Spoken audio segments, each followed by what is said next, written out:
information, conditioned by society. You're a victim of the digital age, a 21st century casualty. Open your eyes, you're losing control. Open your eyes, put down the phone. Conditioned by misinformation, it's just the media telling us lies. Decipher fiction from the truth. Society's slow and tragic demise. Open your eyes, you're losing control. Open your eyes, put down the phone. Everyone's got their fucking opinion. Come on now, what's happening? It's the New York Hardcore Chronicles Live. Episode 421. 421. What's going on, everybody? Hey, Marla. How's things in the great Northwest? Spiky. What's happening? Good to see everybody. John in London. Hey, I hate to say this, but we're having some issues with our guest. He's in transit and he's having some problems. So we'll see what happens. This might be a false alarm. So we'll see. If that's the case, I'm going to have to bullshit. I'm going to have to bullshit my way through it. So, but yeah, listen, there's no point getting our panties bunched up about anything. 430 something shows into it. Let's talk Hillel. Oh, that's interesting. You know what? I'll be get ready. I tell you what, if this guy doesn't show, which might happen, we got some issues here. I got a couple things to talk about. I just watched that Chili Peppers documentary, and I watched the Descendents documentary. So there you go. Stranger things have happened. So, yeah, thank you. I'm a front man. At this point, thank you, Larry the Hunter. At this point, I'm good. I'll put the link. One thing we've learned is when this has happened very infrequently, I think once or twice. I'll put the link out there publicly, and we'll just get down. So, speaking of getting down, how about down in the basement? Way down in the basement. What's happening? My underground lair. What's the word? Well, keeping the fingers crossed, you know. But I don't know. I have my doubts. I do have to say that Hillel documentary was pretty awesome. It really was. It was heavy. It was aight. It was pretty good. It was good. I thought the Descendents documentary was better. Maybe I just enjoyed it more, being that I feel somewhat connected to it in some regard. The Hillel thing was good. I got my Descendants ticket soon for Brooklyn Paramount with Social D. That's going to be awesome. Cool. But I saw you last night at the show. Yes. The second of two nights, actually. I only went last night, though. Yeah. The Amityville Music Hall, which great. I mean, they two sold out shows, but great lineup of bands. Now, let me see. Okay, you sent me a couple pictures. I'm going to try to get it in the order, somewhat in the order. Mm-hmm. I was confused who this was, but this is Bulldoze, right? Yes, it is. Huh. The long-haired gentleman. Yeah. I love the two-finger pointing, by the way. The two-finger point going on there. Yeah, it's like next level shit. They were really good. I haven't seen them. Last time I saw them was at the Crazy Donkey, actually. Yeah. But it was a couple of local bands. band called Spitball, a bunch of teenagers, and then a band called Lion's Den, which I really liked, and a great guitar sound. Then Psycho Enhancer, and then of course Bulldoze. Then we get into the heavy hitters with All Out War, who I just thought absolutely crushed last night. Yeah, and that's a 5-pointer right there, I think. Right. And I love the look, the look of pain and disgust on the guitar player's face, actually. And they were great. I really, the more I see them, they're always good. And then of course E-Town Concrete. Yeah, I saw a little bit of them. It was really crowded, man. I didn't come in. I didn't come in. I came in to the club with Biohazard, watched a couple songs, and fucking split. In fact, you just appeared like all of a sudden. You came like across the stage and just ended up right there with me and Danielle Dombrowski and a few of the other people.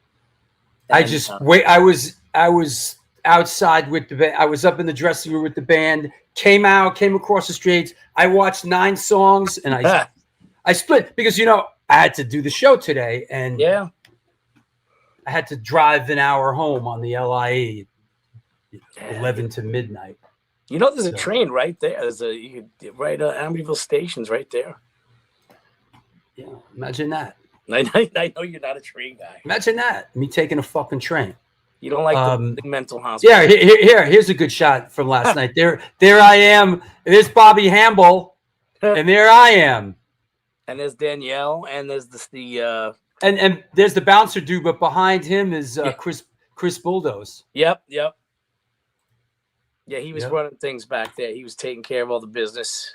Yeah. And it was a really fun night. I mean, I love, I love the fact that that's so close to home for me, and that it's a much bigger room now. I mean, there he is. There he is, the handball. The handball. Yeah, he's got a little smile on his face there. Hey, Bobby's having a good time. You know what? I gotta say, every time I see him, he just seems so happy to be there. And it's they've been hitting it pretty hard. I mean, I saw a bunch of European dates and everything, and there he is. Yep.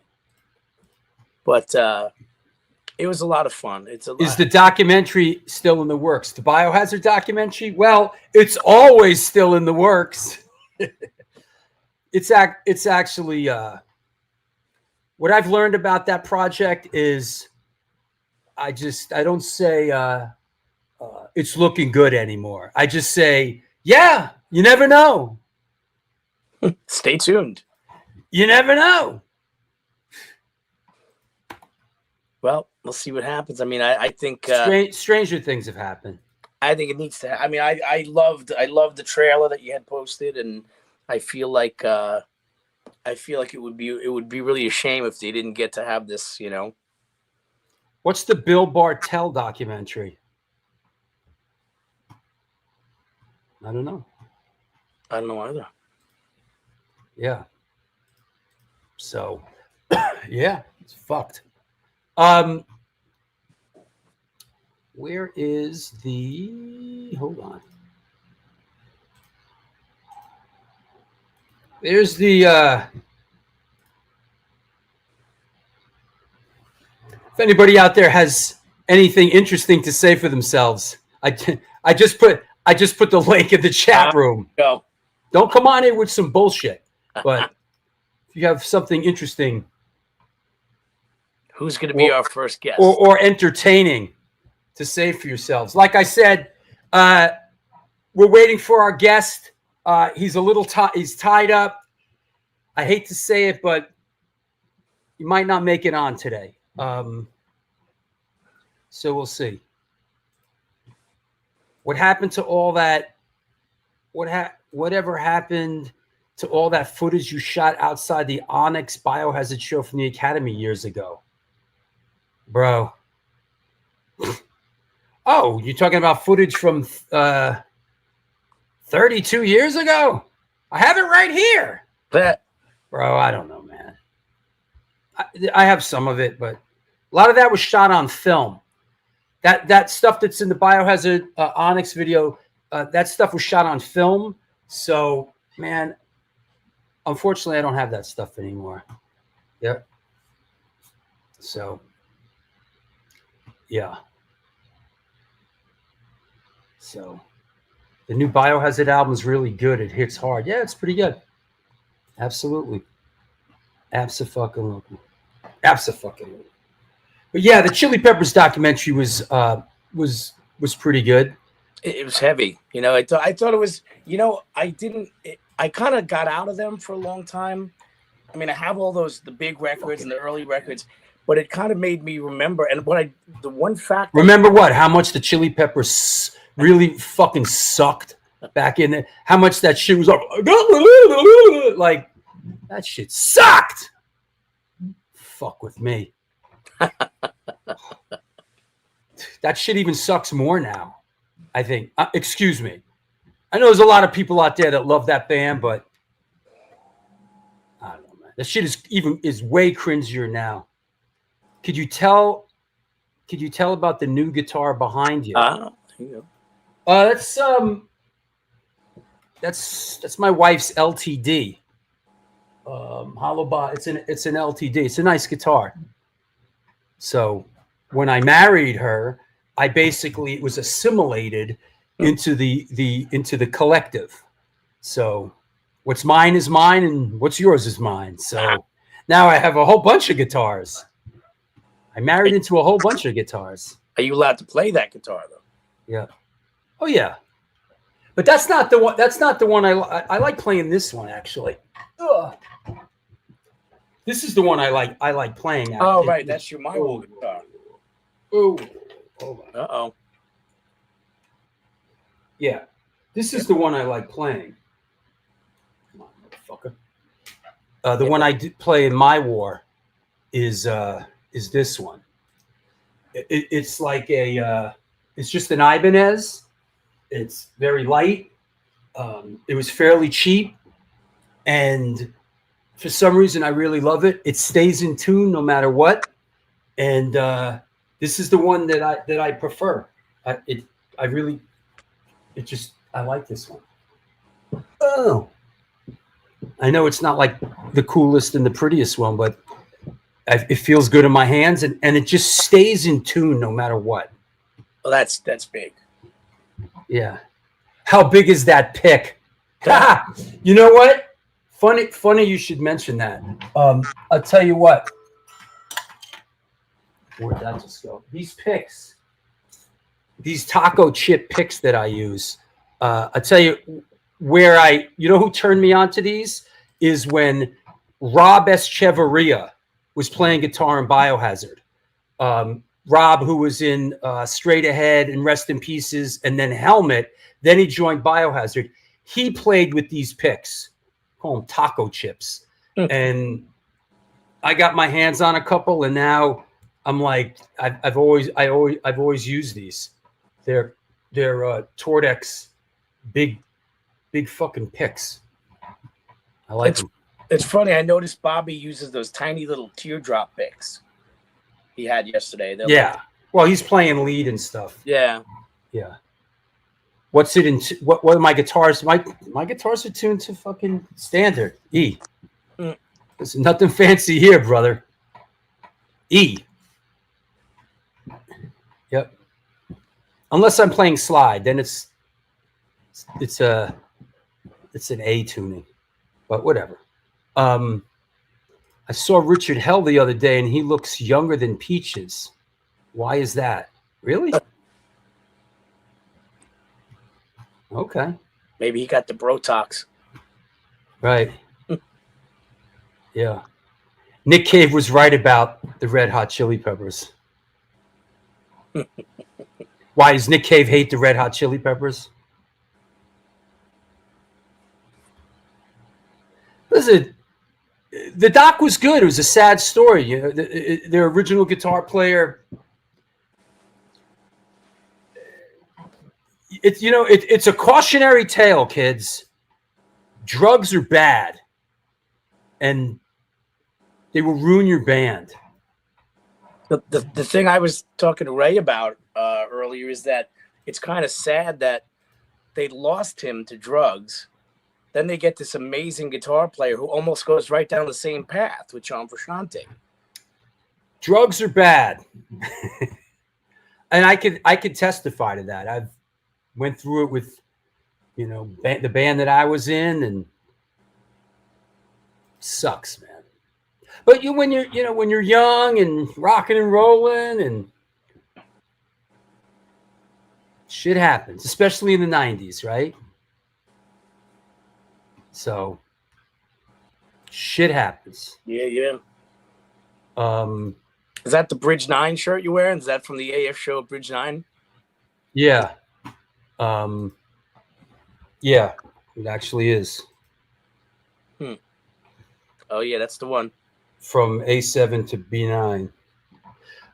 Listen, I apologize, everybody. Our guest, Bill Stevenson, is hung up and might not make it on. So hang in there a little bit longer. We'll quitter. Yes, I'm a quitter. I quit smoking crack and doing heroin and drinking and smoking grass. I'm a quitter. Larry, come on, jump on with us. Yeah.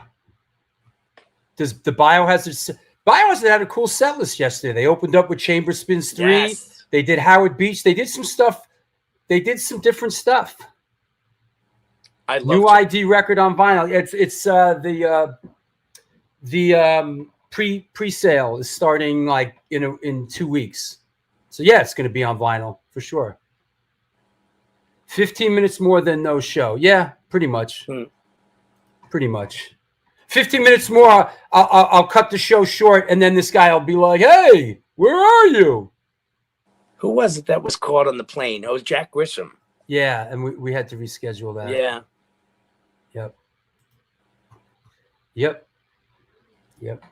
But I tell you, what was really helpful in preparing for the show was this the Descendents documentary. It was really, really, really good. Yeah. I enjoyed it way more than the Chili Peppers documentary. It was very good. Very, really interesting. I learned a lot. I'm excited. I got my Descendants Social D ticket for Brooklyn for a couple months from now. So, yeah. Hey, dude's not here, so we'll just talk about some shit. I saw the first show Bill Stevenson ever played with Black Flag. Really? The first show he ever did with them, I saw it. And where was that? Funny you should ask. It was in. Yeah, here's the link. Cut and paste the link. Here's the link in the chat room right here.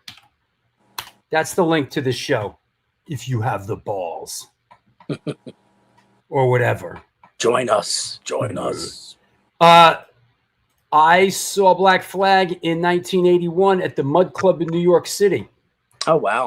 December 23rd.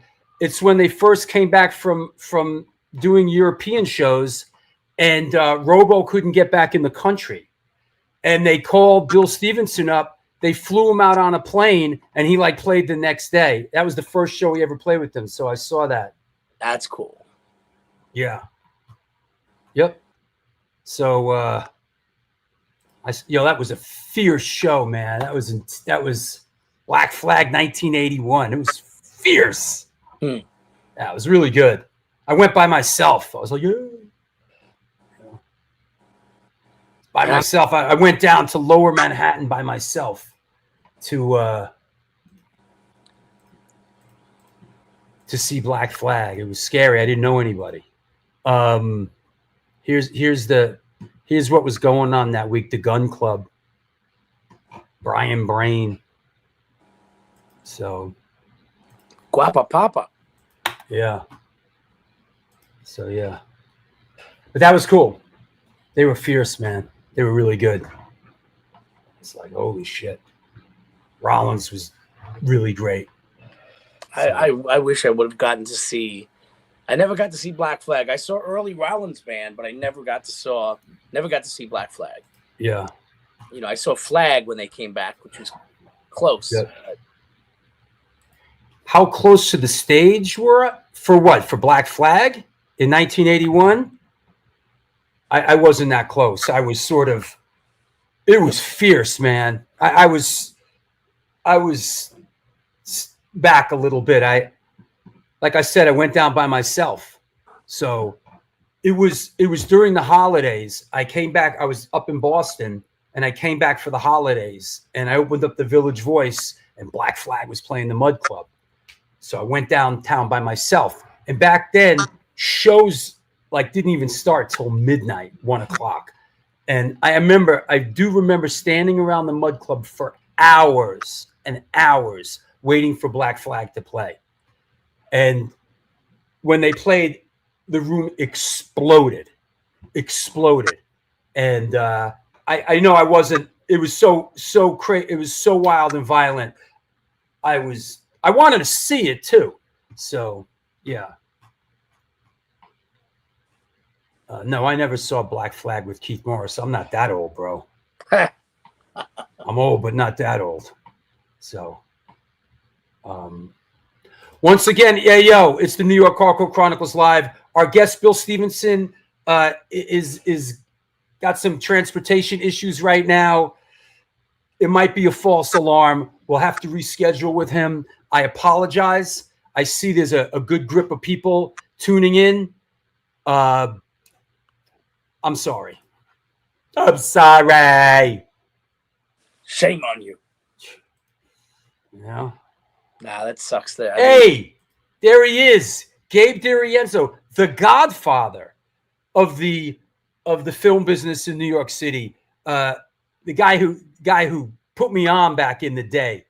Gabe, we should get Gabe on the show. Gabe was the manager of 3G's stage here in the city, where I was a stage manager, and I shot a lot of stuff on that stage, including the Pogues. No, the Pogues was the other stage. I was the stage manager. Here,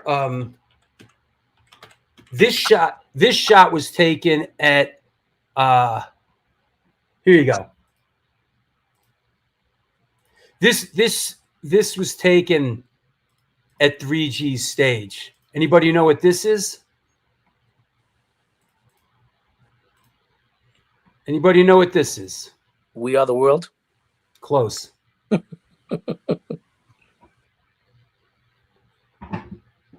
Anybody? This was shot at 3G's stage. Yep.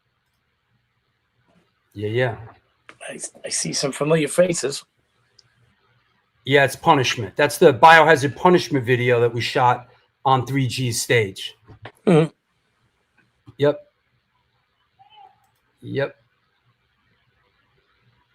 We also shot Typo Negative Black #1 on that stage. When I was the stage manager, when I was the stage manager, we did Suicidal Tendencies, Send Me Your Money. Oh, nice. We did, what else, Gabe? Oh, we did Salt and Pepper, Shoop Shoot. We did Big Daddy Kane, I Do Work. We did, who's the dude with the patch on his eye, the rapper that shot his cousin, who used to wear the Kangol? Why am I drawing a blank? Rapper, patch on his eye, shot his cousin. Yeah. That's right, Slick Rick. We did Slick Rick on that stage. Not Bushwick Bill, no. Slick Rick. Hey, Slick Mary Rick. Elizabeth. Yeah. Yep. So that's what's up. If you're wondering who's in this shot, I'll tell you, because people have asked from time to time. On the bottom, well, starting at the very top row, left to right, don't know, Kevin from Bulldoze, next to Saab from Marauder. Kevin Bulldoze, rest in peace. Saab Marauder, rest in peace. Howard Zowie Ackerman, who was in Leeway and Circus of Power. Don't know. Next row, starting with the left, Beer Truck, Rand, minus the original singer from Marauder, Danny Diablo, a.k.a. Ezak, John, Freddie Madball, don't remember. Next row on the left, Tommy Conan, Roger Moret from Agnostic Front, Billy from Biohazard, Danny from Biohazard, Evan Seinfeld, don't remember. I think that kid was somebody's cousin. That's Mike Huey. And then on the bottom, on the left, is me, Bobby Hamball, and Paris Mayhew, who directed it. Yeah. Who's the guy with the handlebar mustache? That's Beer Truck? That's Beer Truck, yeah. That's great. Yep. Who's the Man-O-War looking dude? Beer Truck, who watches this show a lot, actually. That's what I was going to say. Yep. Scott Columbus from Man-O-War. Yeah. Death to false metal. What's the Man-O-War thing? Is it this? What is it? It's the I have a great picture of Matt Gray with his Man-O-War shirt doing that at an old show. Man-O-War is hard, man. Man-O-War is fucking hard. Hey, since the dude isn't on the show, we could talk about a little bit. You know what his drumming's great on? This. What's up?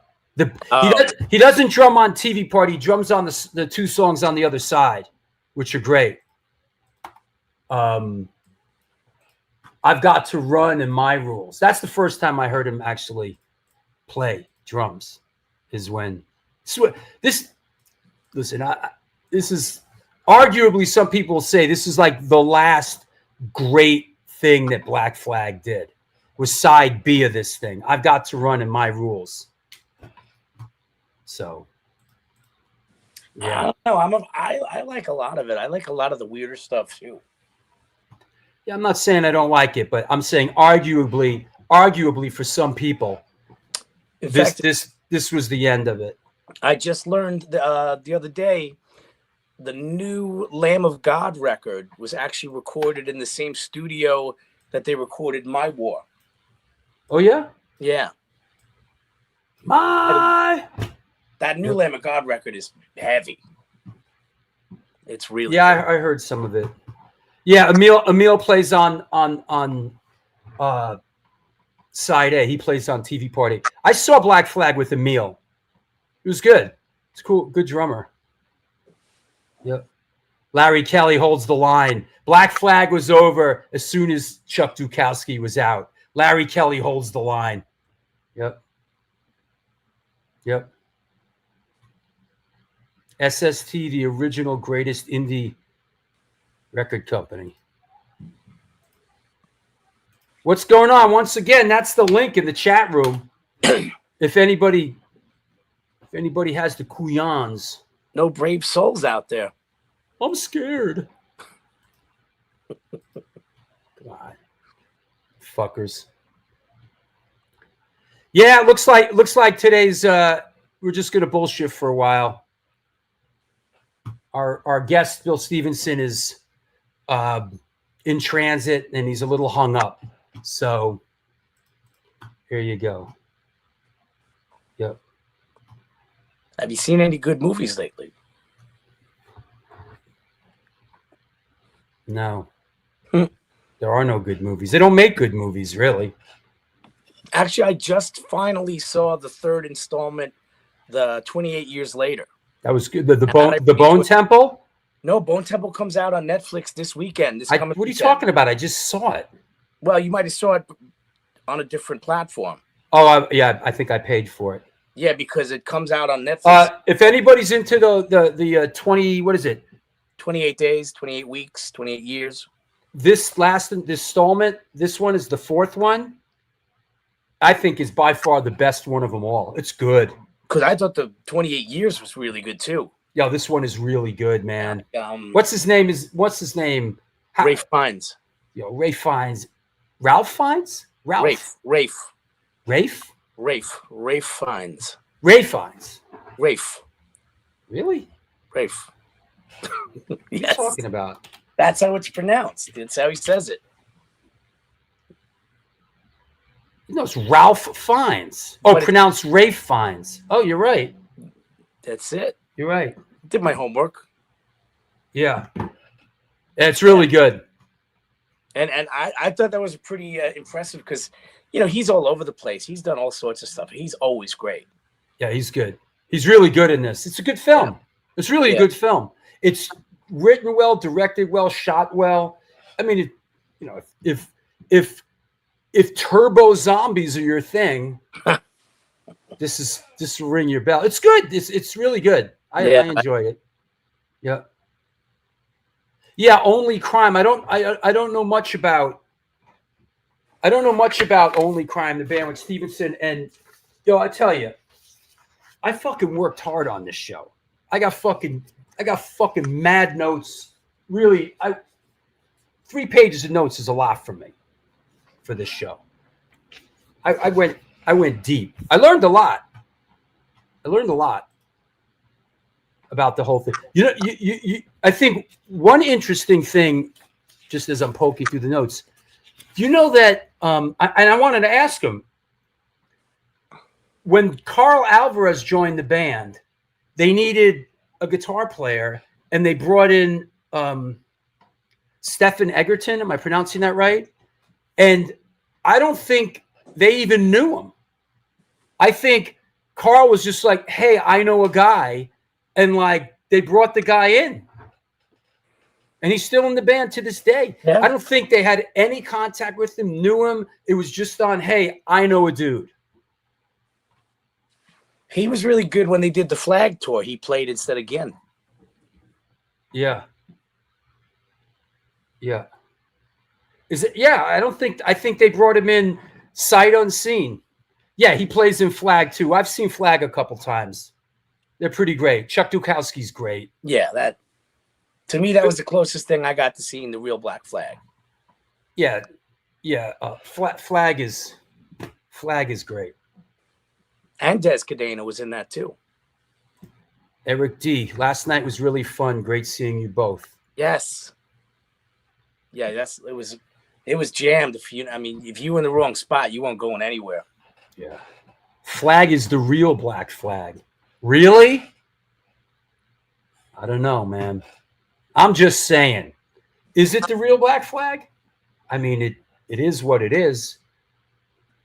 If you know the history of Black Flag, Greg Ginn was always changing that band. There was always people coming in and out of that band, singer. So, I mean, arguably it could be said that that's the real great era or lineup of Black Flag. But I hear the new Black Flag friggin' rips. Yeah, somebody just said that on the show recently.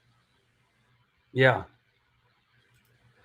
I think they may have met briefly, but I don't think Bill knew him.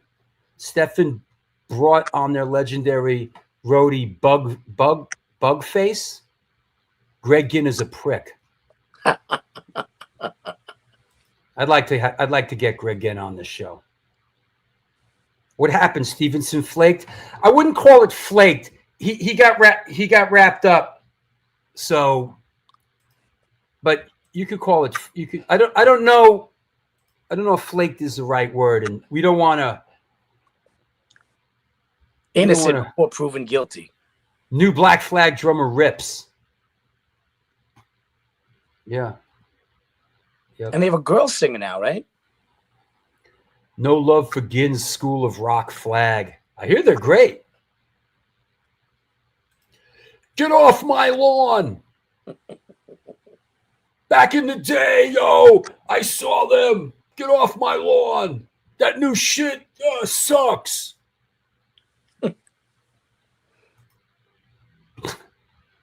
Well, you did get to see him. Yeah, I saw him. I saw him a bunch of times. I saw Black Flag a bunch of times back in the day. Yeah. But not later on. I was like, yeah, You didn't like the Kira era? I was onto some other shit, man. It wasn't really my thing. Nah, see, I like the loose. Although at the time, I mean, I listened to a bunch of it doing homework for the show and enjoyed a lot of it. So, you know, it's a weird record when in retrospect. And since this fucking guy ain't here, we could talk about it. Where is this? Is an interesting record. I mean, I found it. I mean, in retrospect, I this record, right? I love this record. Do you know who plays the music on this record? And in chat room, you know who plays the music on this record? And fucking don't go jumping the fucking. Anybody know? They're all Googling. Yeah. Yeah. Yep. Yeah. I'm a fan of this record. I love it. It's so great record. Interesting. That's right. Yeah, I know you looked this up, Josh. Mm-hmm. Henry sings on it, but who plays the music other than Henry's vocals? No, Chuck Dukowski does not play on this record. Last good one. Well, I'll tell you. That's right. Well, Dale Nixon plays bass. Understand that before this, they did a demo with Henry singing, Greg Ginn on guitar, Dez on guitar, Chuck Dukowski on bass, and Chuck Biscuits on drums. And the demos for this were amazing, crushing. We were like, holy shit. That lineup was killer. Then this record comes out, and it's Chuck Biscuits is gone, Chuck Dukowski's gone, and Dez is gone. And the two people that play the music on this record are Greg Ginn, who plays guitar and bass under the moniker of Dale Nixon, and Bill Stevenson. So two guys play all the music on this record. Henry Rollins sings on it.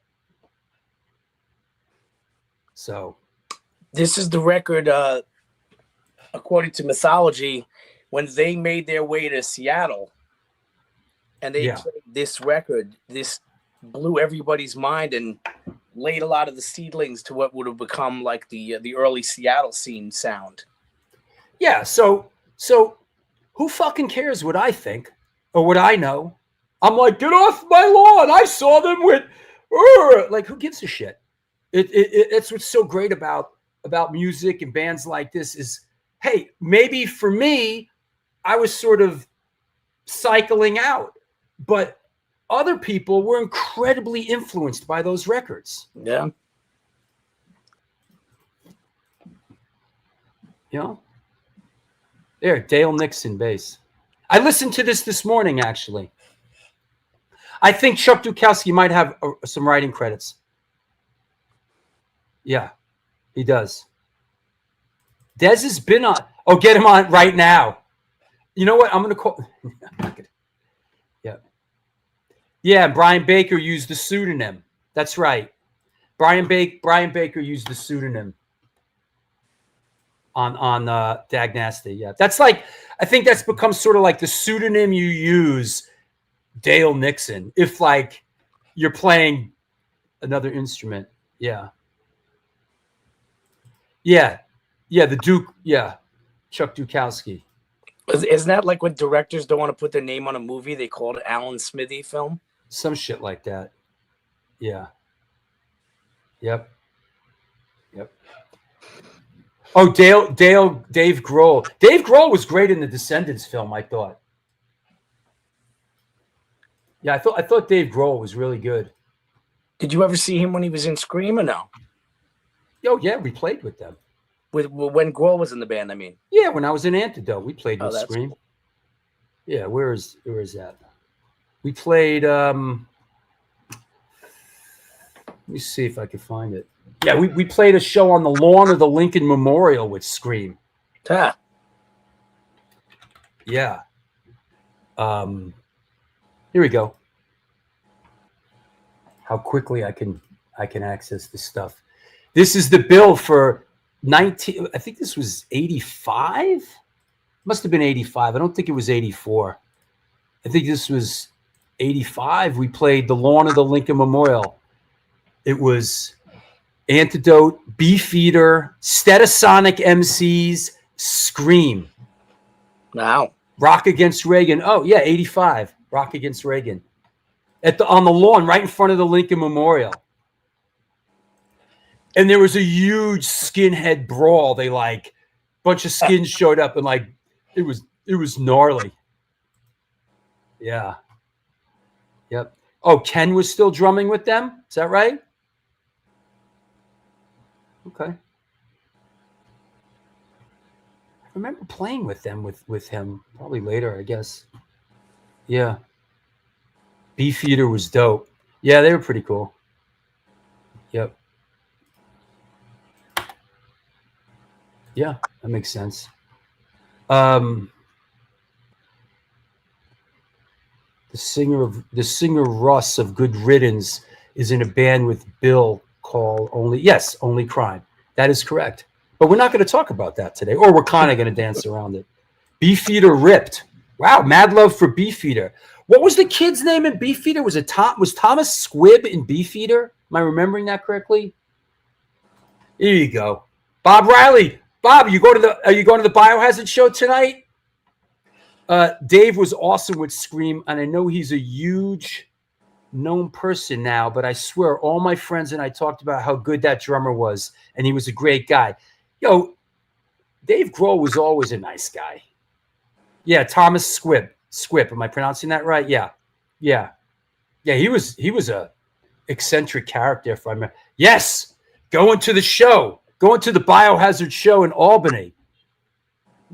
Back in the day, there was some great Biohazard shows at Saratoga Winners in Albany and at the QE too. But Biohazard used to fucking rule Saratoga Winners, and those were incredible. And Bob Riley's band Stigmata used to play with them up there. And when I was managing Marauder, those were great shows. Yep.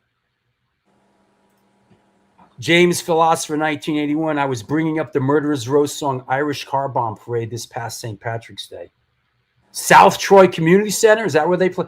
Yo, Troy, New York, represent. Hard. Don Fury's in Troy now. You know? So we were, of course, with our guest today. The reason he was coming on is because we were going to talk about this. But since he can't make it right now, we could talk about this. This is a great record. Great record. Interesting record. Yeah, this is cool. Yep. I love the whole the whole Descendents all combo, because I love all just as much as I love the Descendents. I think they've made some great records, and I love the fact that it's really just the same band with two different singers. Let me ask you something, people. Let me ask you something. Did the Descendents create pop punk? Put it in the chat room. Did the Descendents basically create pop punk? I'm wondering. Some might say the Ramones could have done that. They were pretty poppy. Yeah. Yes, I think so. Probably. Hey, Earl. Is that you, Earl? From Saccharine Trust? Bro. Earl Liberty, is that you? Going through, putting this show together, I came across a ton of shots. Earl Liberty's like in every other shot. Earl. Hey, Earl. Good to see you, man. We got to get you on the show one of these days. Man, I saw some great Black Flag shows with Saccharine Trust back in the day. Yo, Earl Liberty, I saw some great shows with when you were in the Circle Jerks. Hey, Earl. Hey, there's the link, Earl. It's in the chat room. Come on the show. I dare you. Fucking Earl Liberty, man. Come on. I dare you to come on the show. But if not, we'll schedule it, man. We'll make it happen. Basically, yeah, the Descendents made Singing About Girls Again cool. Hadn't been done since the Beatles. Yeah.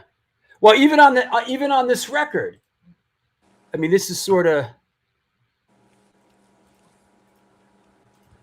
even on this record, there's Can't Go Back, Silly Girl, Good Things. Yeah. There's a lot. Yep. A lot of girl stuff. Yeah. Yep. There's nothing wrong with it, with a love song here or there, you know? Yeah. Yep. Turn your camera on, man. Uh-oh, do we have somebody? Yeah. All right. Yeah. Got to turn your camera on. So, another technical caveman. Shouting out Joe Ramini. What's up? The Texas Silver Rush in the house. So, yeah, Bill's great at everything but making his Sunday interview with Drew. Listen, sometimes things just go sideways, and I don't get my panties bunched up about it. 104, well, how do you 450 shows into it. So, yep. Oh yeah, hats by Hudson. I'm wearing one of Hudson's hats. Vinny Stigma hat. Yeah. Yep. Yeah, it's a lazy Sunday. That's right, Kenny Rayner. They're opening up for yep. Oh, Tony. Hey, listen. We average like 1 every 100 shows. It's okay. The Descendents created a sound that is now known as punk pop, but slightly hardcore edge and singing about love, girls, etc. resonated with me when I was 14 and just discovering them. You discovered girls at 14? I think I was like 34 before I discovered girls. I was just I think you were going to say 7. Fuck cares about girls, man. Fucking, I was more into fucking my hardcore buddies and fucking getting high and getting into shit. Girls, like, who could deal with that? You know? So almost, Earl. You got to turn your camera on. We almost had Earl Liberty, but I guess he couldn't get his camera on. Give us liberty. Come on, Earl. Get it together. What else do I have here from today's show? I guess these records are being re-released. These Descendents records are all being re-released. I'm kind of assuming they got the rights back, and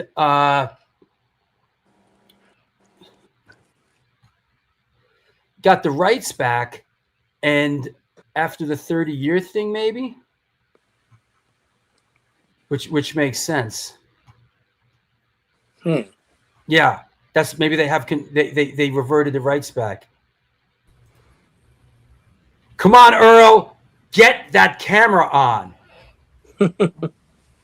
You're almost there, bro. So, yep. Oh, okay, yeah, the reissues. Yeah, makes sense. I guess the rights have reverted back to them, and they could. Who put that out originally? Oh, New Alliance Records, right. He's getting closer. All right. Well, listen, like I said, it's the New York Hardcore Chronicles Live. I apologize. Some stuff with our guest today. I'm sort of surprised to see everybody hanging in there. We'll try to be entertaining for as long as possible. Let me see what else did I put aside. Oh, also, our guest today, who's supposed to be our guest today, has the blasting room. Oh, hello. Ladies and gentlemen, boys and girls, Mr. Earl Liberty. What's up? Can you hear me? I can, bro. How are you? What's going on? Good to see you, man. I'm all right. Good. Where are you with the Raiders cap? Are you in Oakland? Where are you? No, I'm in California. Okay. Cool. Hold on. Let me. Okay, there we go. Yeah. Okay, I had to turn the other one off because I was getting double. Yeah. That's sound. what happens. Yeah. Well, it's good. It's good and unexpected to see you. And can we spend a couple minutes together? Can I work out on you a little bit? Sure, why not? Sure. How did you come up? Did you grow up in a musical household? How did music come into your life? Yeah, I did grow up in a musical household. My dad was a musician. He was a musician out of Cuba. He played congas. He came over here. He came over here before the revolution, so he didn't have to go through all that. But he kind of made his way up into New York and ended up playing with a bunch of musicians up there. I mean, a lot of people I could name names and just like everyone you could imagine. But he ended up touring with Stan Kenton. Oh wow! And made his way out here to California. And when he did that, he came to where I live right here. I live in Hermosa Beach right here. He got to the beach here and he said, "Wow, this looks a lot like my home country." And he loved it here. And he decided he wanted to move here. At the time, he was married to a New York Puerto Rican woman, and he got her to come out, but she didn't like it here, and they ended up splitting up because the music scene was all moving out here for recording and whatnot, and right. So this is where it was at the time, and so he ended up staying here and becoming kind of a recording musician, and then he ended up meeting my mom, and then that was it. It all started there. I kind of was the little Ricky of the in real life. Yeah. So you're in Hermosa Beach now, yeah. And was Saccharine Trust per se a out of Hermosa Beach? No. Joe and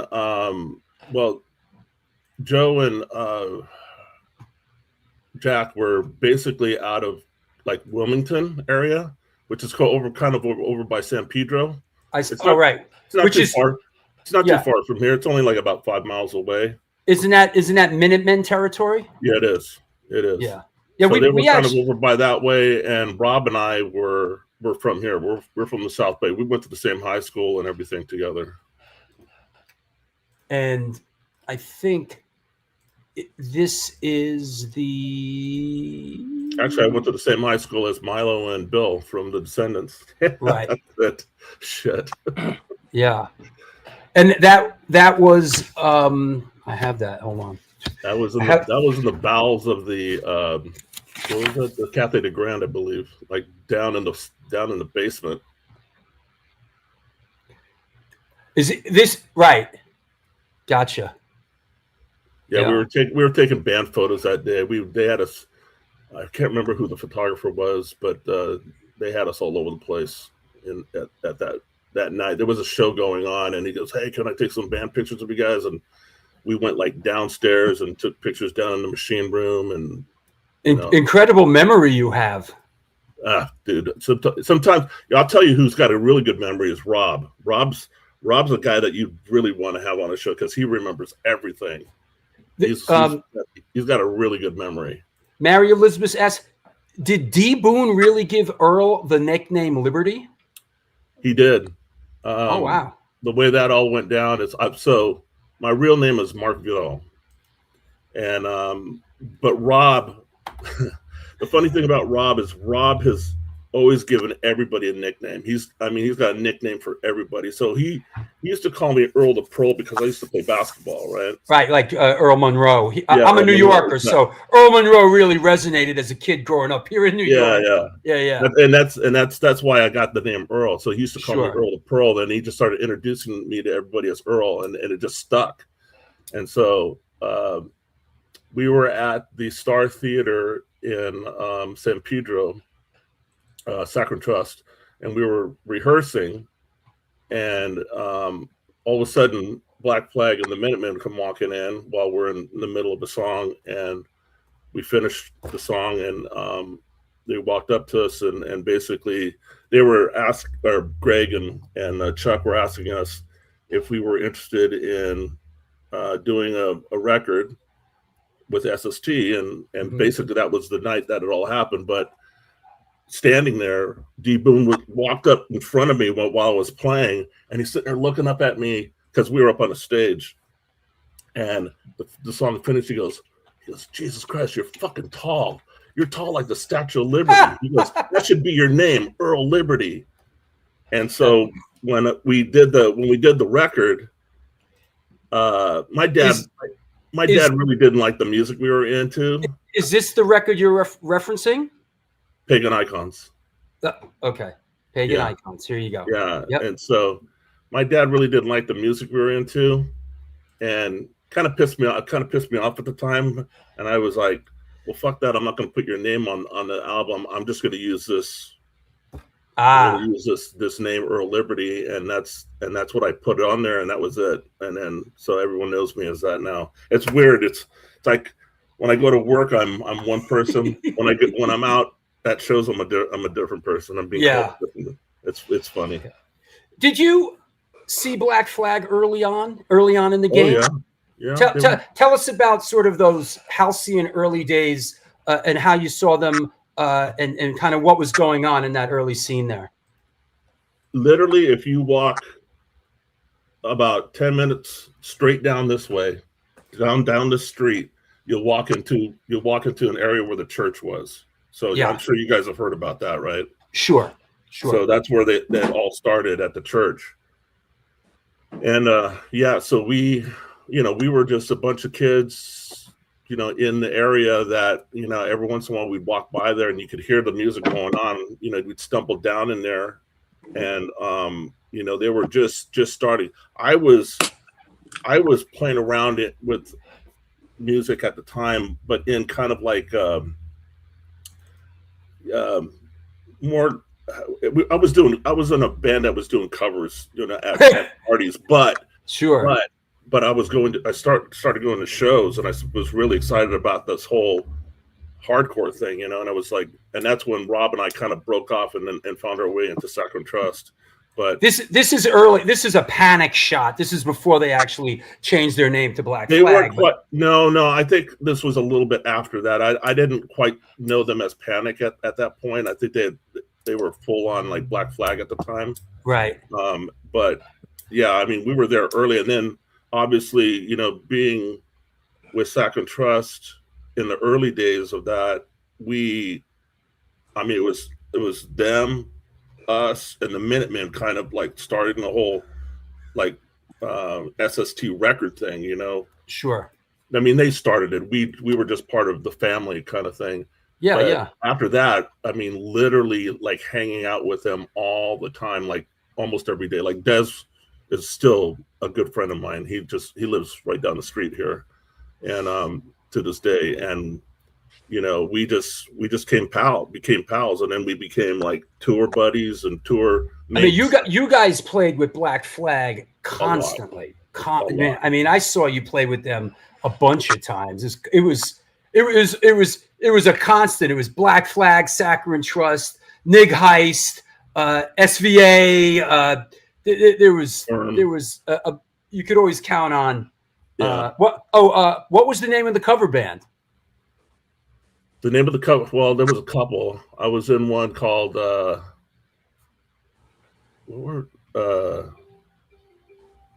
Shit. Why am I? Jetsons. The Jetsons. Oh, sorry. That's cool. The Jetsons. The Jetsons. Yeah. And what did the Jetsons play? And the singer of the Jetsons was actually. He actually started Spider Surfboards. He still owns it to this day. Yeah.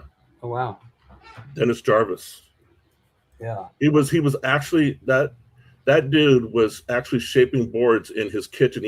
He had plastic, all the way around his kitchen so the dust wouldn't fly all over the place. the fiberglass dust. Yeah, he was literally shaping boards in his kitchen. Holy and that's shit. How he started the whole thing. I remember his first logos were, they don't look anything like they do now, but I mean he was shaping boards in his kitchen, and that's how he started the whole thing. A question from LaRoche. What drove you to play bass? Well, I wanted to play drums, but God, I remember there was a guy that used to live across from a good friend of mine, and he had a drum kit in his window, and he actually let me go in there and play it. Obviously my dad being a percussionist, I kind of was driven that way. But what ended up happening is that, when my friends started getting into music and playing, one of them was playing guitar. Then it was like one of the guys had a drum kit, so he was already a drummer. It was like, okay, so, why don't you? I liked bass. I liked the sound of bass, and so I went and picked one up. I bought one at a pawn shop in Torrance and started playing it, and I became the bass player for this band, and that was it. It just, we just started learning songs. I'd sit there by a record player, and whatever song we were going to learn, I'd sit there and repeat it over and over, and I'd play with it and learn, learn the notes. That's how I learned. I just by playing against records. Well, I think, which is proven to be the case, growing up in a musical household must have given you a bit of an ear for it. Yeah, I mean, definitely had a sense of rhythm, playing my dad's drums and stuff. So, and music was always on in the house. But I grew up with a lot of jazz. I was, my musical upbringing is very much like Dez's. Because his dad, yeah, we've had Dez on the show. Dez's dad was a jazz musician. Yeah, and he was the guy who booked all the shows down at the Lighthouse right down here. And my dad was part of that crew. He was he was part of the West Coast Jazz Influence and the Lighthouse All Stars down there. He's actually got his name on the plaque down there. Wow. And so on Sundays they would have kind of like jam days. Mm-hmm. My dad would go in the afternoon, and he would be there all night. And there'd be guys who were coming into town, like Miles Davis or whoever. They'd go play a show in Hollywood, and then they'd come down after to the Lighthouse, and then just sit in. And so my dad knew Dez's dad through that. And the funny thing is, like, right across the street was the bait and tackle shop where Keith's dad owned the bait and tackle shop. So it was small community of dudes who just eventually all became musicians and got into bands. And, Milo, Bill. I mean, Bill fished with my sister-in-law's brother, was his best friend. So in my notes, I was sort of astonished to find that Bill worked for Keith Morris's dad, who had a boat, right? Yeah, he was a big fisherman. He was huge fisherman, and my sister-in-law's brother had a boat, and Bill and him fished together a lot. And fortunately or unfortunately, I mean, it's tragic. They went out one day when it was really stormy and didn't come back in time, and the boat sank, and a few of them died. A couple of them got saved, but a couple of them passed away, and one of them was, and it was like one of Bill's best friends, Pat McQuiston.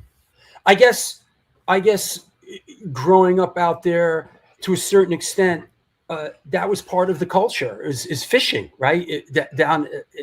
Well, there was a lot. I mean, there's a lot when you go, you live by the beach. So you either surfed or you body surfed or you played volleyball or you skated or whatever, and fishing was part of it. But yeah.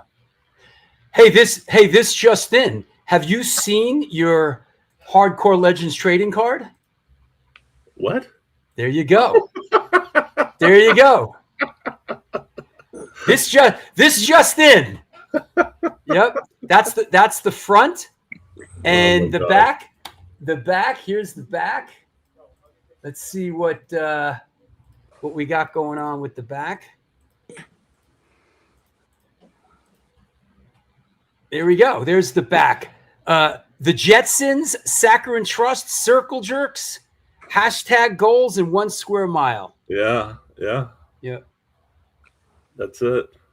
Great. Well, hot off the press. Well done, Josh. Wow. Yeah, that's really, man, we make it happen quick here. That's funny. That's fucking great. I was just whiffing through my photos in the archive, and I always is it gone? What happened? Shit. I'm gonna have to refind it. Damn. I have you in a couple of shots from Irving Plaza in New York, which from a Minor Threat show. Interestingly enough. Yeah. Yeah, I think I remember someone sent one of those to me like about a year ago, and I'd never seen it before. Well, there's this one, which Larry Kelly, if you're watching, this has the infamous Johnny Blue Tile on. This was like during a sound check or something, and yeah. Yep. Wow. Yeah. Yeah. It's great when these things show up, 40 something years later. Yeah. One band that I saw and one lineup that I saw that was absolutely ripping was Circle Jerks, with you playing bass and Chuck Biscuits playing drums. How did this come about? This lineup crushed, man. Dude. So the way this all went down was I love Saccharine Trust, don't get me wrong. But yeah, I was really into like a little bit more hardcore stuff, and I was really kind of contemplating a move away. I had jumped into a van with the Misfits and toured back with them, and ended up staying with them for about a month back in Jersey, about 6 weeks. And then finally, in Lodi. Yeah, and where at Jerry and Doyle's place or at Glenn's mother's house? Jerry and Doyle's place. But I hung out with.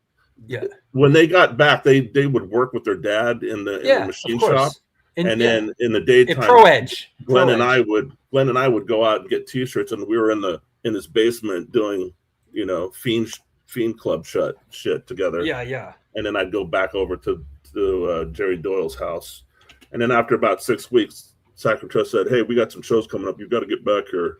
So somehow, some way, I got a ticket back. It was the first time I ever flown. Wow. I flew back home and was with Saccharine Trust for a little bit longer. And then I was at a Bang show, Bangs. They were called the Bangs back then. And I'm walking at the back of the hall, and I look down, and Keith's sitting up against the wall. And I go and sit next to him. I go, "What's up, dude?" And he just goes, "Hey, Roger wants to move to guitar." He goes, "We're looking for a bass player. Are you interested?" And I go, I think I'd like to do that. I'd like to give that a shot. And he goes, "Well, how many of our songs do you know?" And I said, "Well, I know them all." I go, "But give me a week and let's set it up." And so we did. The one thing was that I had, I knew Chuck because he had played with Black Flag at the time. Sure. And I was told that he had just joined them. So I had toured with Chuck. I knew Chuck. I knew his style. I was like just mind blown by his he was just a beast. And so I was really excited about it. And so I got together with Chuck and we rehearsed some songs ahead of time. And then we went in with the whole band and I did, I don't know, 6 songs or something like that. And they said, okay, we're going to go talk about it. And they went and talked about it and came back and said, you're in. And that was it. And but yeah, I was stoked to be in that band. And and it was actually it didn't last very long. We were, for a while there, we were a 5-piece, with Roger on guitar. And so right. Somebody said, how many gigs as a 5-piece did the Circle Jerks play? I think I want to say we played 2 or 3 shows here in LA, and then we went out on tour. Wow. And then we literally played, I want to say we played 3 shows out on tour, and we were in Des Moines, Iowa, played a show there, and woke up the next morning and Roger was gone, just bailed on us. Had no idea where he was. He was making some demands, like he wanted his own room, and we were, you don't make a lot of money. You didn't make a lot of money back then. You'd get a room with 2 beds in it, and 2 guys would share a room.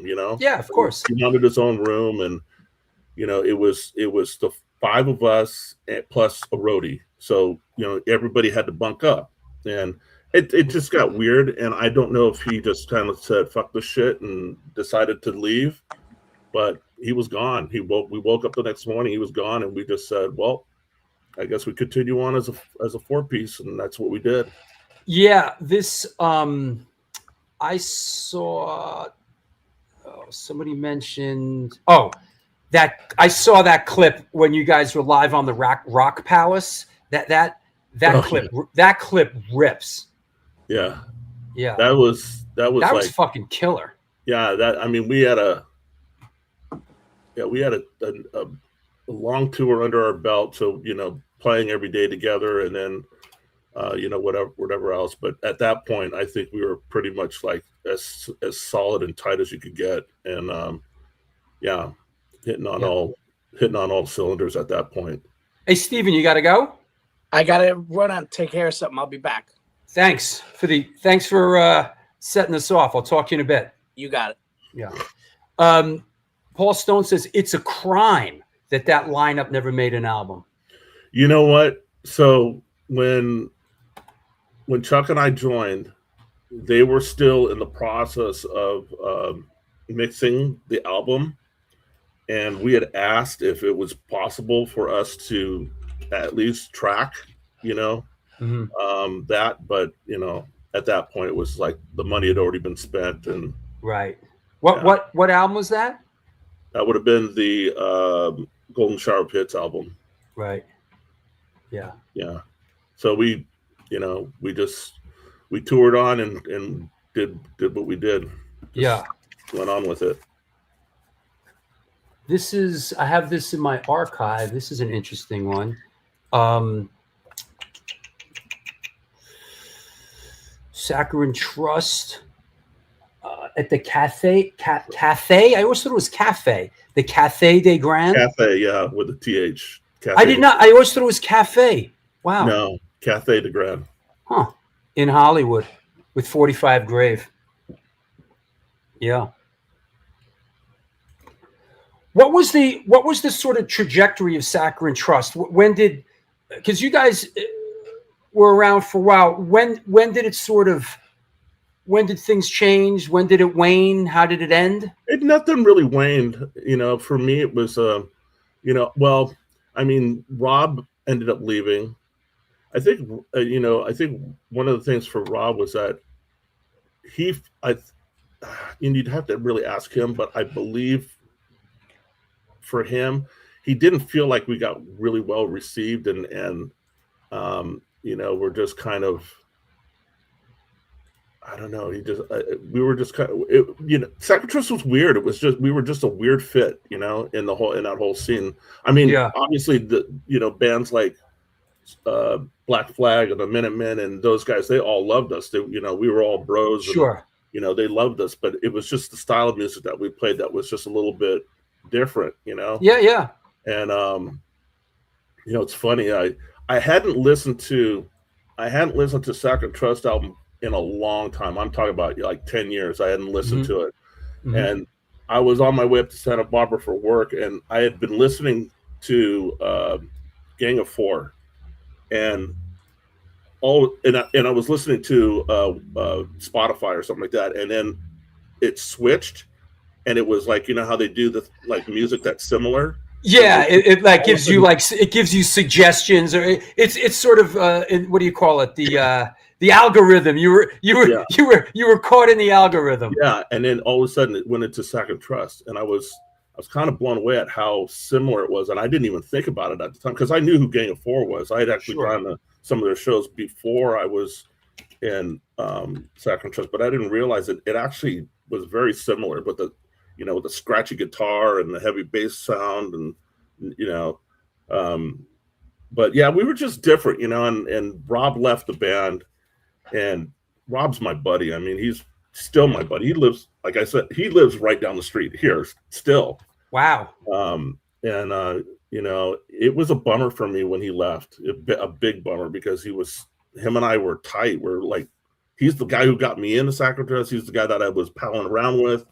When we went to shows, I always went with him, and it was just different, and I think that kind of just helped me make my decision on an exit not long after that. Sure. I don't know. It's nothing against Joe and Jack or anything like that, but I think it was just time. Yeah. Doing my homework for this, for the Bill Stevenson thing, just looking at the grind that he did with not just Descendents, but how those guys, and I get, apparently he came from the Black Flag, Chuck Dukowski school of grind, right? I mean, could you give us some perspective on that sort of legendary Black Flag work ethic? Oh my God. Those guys practiced like it was work. I mean, they practiced for hours. I remember their practice facility. So they had this old dentist office in Torrance. Right. The front of the place was where the waiting room would be, was where their desks were, and they all slept in that area there.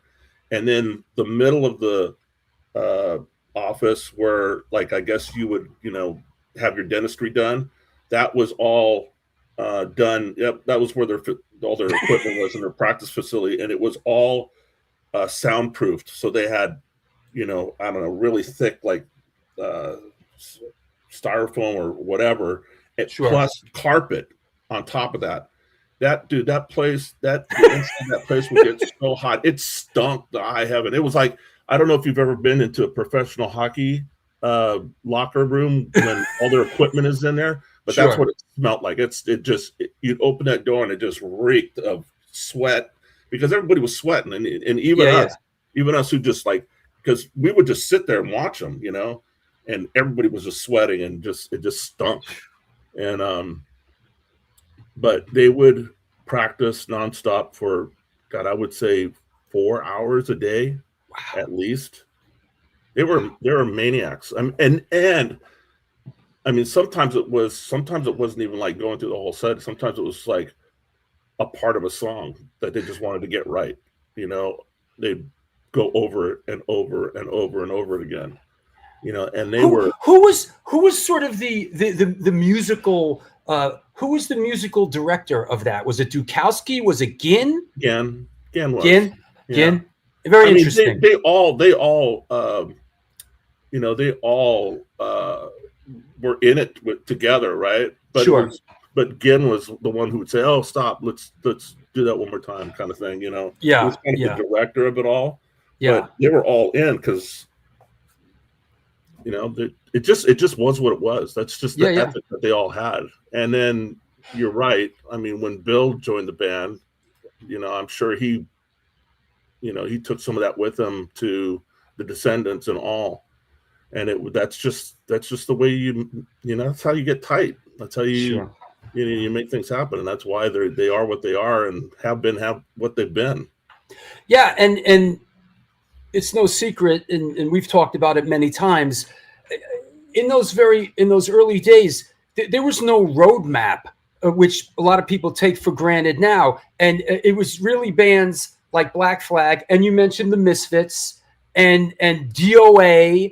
There was no roadmap that existed back then for these bands. Misfits, I have to give big props to, because you mentioned this, is the roadmap that they created was the merchandise roadmap. Oh, yeah. It didn't fucking exist. I mean, bands had this or that, but I remember seeing the Misfits, back then, 81, 82, whatever. Even when I joined Antidote, Arthur Googie was playing drums, and we used to rehearse in Doyle and Jerry's parents' basement. That's where we rehearsed there a couple times.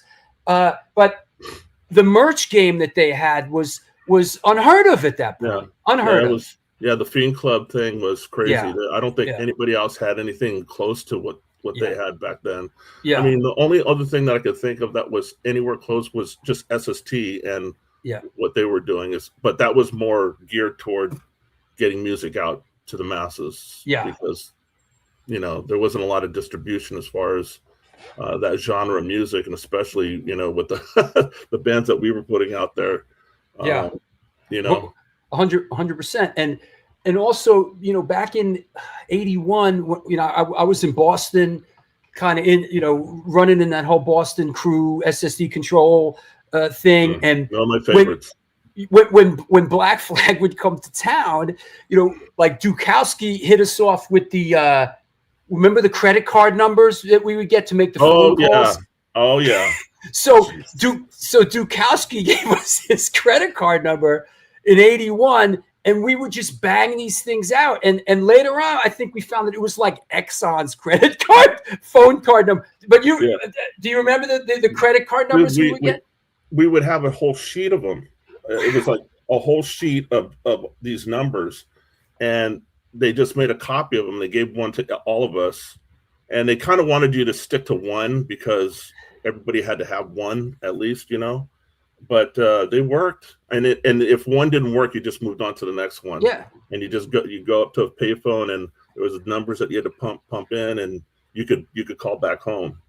And and that's the only time we ever, well, I'm sure they used them when they were, for business and whatnot. But for us, it was just to call back home, And usually it would take, someone like Exxon, it would take them a good couple of months before somebody said, in the billing department went, "Hey, what's going on?" Yeah, you're getting calls from all over there's one, yeah. DC, Baltimore, Philadelphia, New York. Hey, we're tracking this guy. 100%. Hey, can I, being that we're sort of chopping it up, can I take a quick sponsor break, and we'll come back and we'll continue? I'd like to talk about Surviving You Always and kind of what you're doing now and stuff. Yeah, I'd like to, but I got something I got to get to. I didn't plan on doing this, but I wouldn't mind coming back. Okay, I'll reach out. It's funny because I reached out to you, I think, on Facebook like a day or two ago. Did you? Yeah, maybe. I don't know. You know what? I just got an instant message, and that's what prompted me to come on. But it didn't. It's weird. Sometimes my instant message doesn't get to me. Somebody will send something to me, and I'll get it like 2 days later. Yeah. I don't know why. All right. Well, listen. I'll try to track you down. I'm easy to find. So just send me a message, and we'll. I'd love for you to come on, and we'll go deep. I'll track you down, and I'll send you my number. Thanks, Earl. Thank you so much for stopping by, man. Yeah. It was really great. Thanks for saving the day. No worries, man. I'll talk to you soon. Take care. All right, talk to you. Come on now. Chaplow! How you like me now? Woo wee! Wow. If you ever questioned, we were just getting to this too. So, goddamn. Woo! As Ric Flair would say, woo! Man, that was fucking awesome. That was fucking awesome. Yeah. So New York Hardcore Chronicles Live, and that's what's up. Who's next? What else we got? Who's texting me? Let me see. Who's blowing me up to come on the show? No, yeah. That was a great surprise. Hey, let's do this. Let me do a sponsor break. Let me get my wits about me. We'll come back. We'll see who else wants to come on. Let's take some questions from around the world, and let's run at it for a little while longer. Turned out to be a really great. Whoa! Hi, buddy. Hi, buddy. You hear me? Yeah, you got it. Yeah. You got me on two different. You have to shut down. You can't be on the show and watch the show at the same time. Is that better? All right. So no, that's it. Working now. That's it. Okay. That's it. Hey, can I do a sponsor break and we'll come back and talk? No, of course. Yeah, hang out back. This will be quick. All right. Yeah. Yo, Larry the Hunter's coming up next. Put your shoes and socks on, kids. It's right around the corner. This is the New York Hardcore Chronicles Live. Since 1992, Generation Records has been a mainstay of the New York metropolitan area music scene. Today, they offer a diverse selection of new and used rock, jazz, indie, hip-hop, punk, hardcore, metal, blues, soundtrack, and reggae LPs, as well as t-shirts, posters, and other merchandise. They buy used record collections and music memorabilia and will pay you top dollar for them. House calls made for large collections in the tri-state area. Call or email generationrecords@gmail.com and follow them on Facebook and Instagram.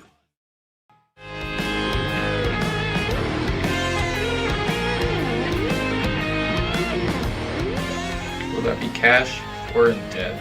Do you mean debit? Yes.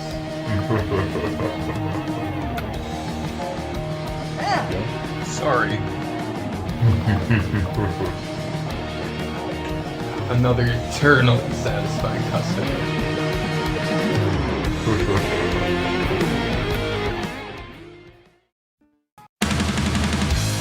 Yo, what's happening? I'm out here at one of our all-ages Sunday matinees on the Bowery. I hope that you are enjoying today's show. I just want to let you know that the New York Hardcore Chronicles Live needs your support. Please step up. There is a Patreon page that has a lot of unique program. Shows are announced there first. Lots of good stuff. There's a PayPal address right there on the screen if you want to make a contribution. There's also a super chat function. You could do that, but the bottom line is this show exists because of your support. We're going to be doing it for a long, long time. Thank you for all your support through the years. Back to the show.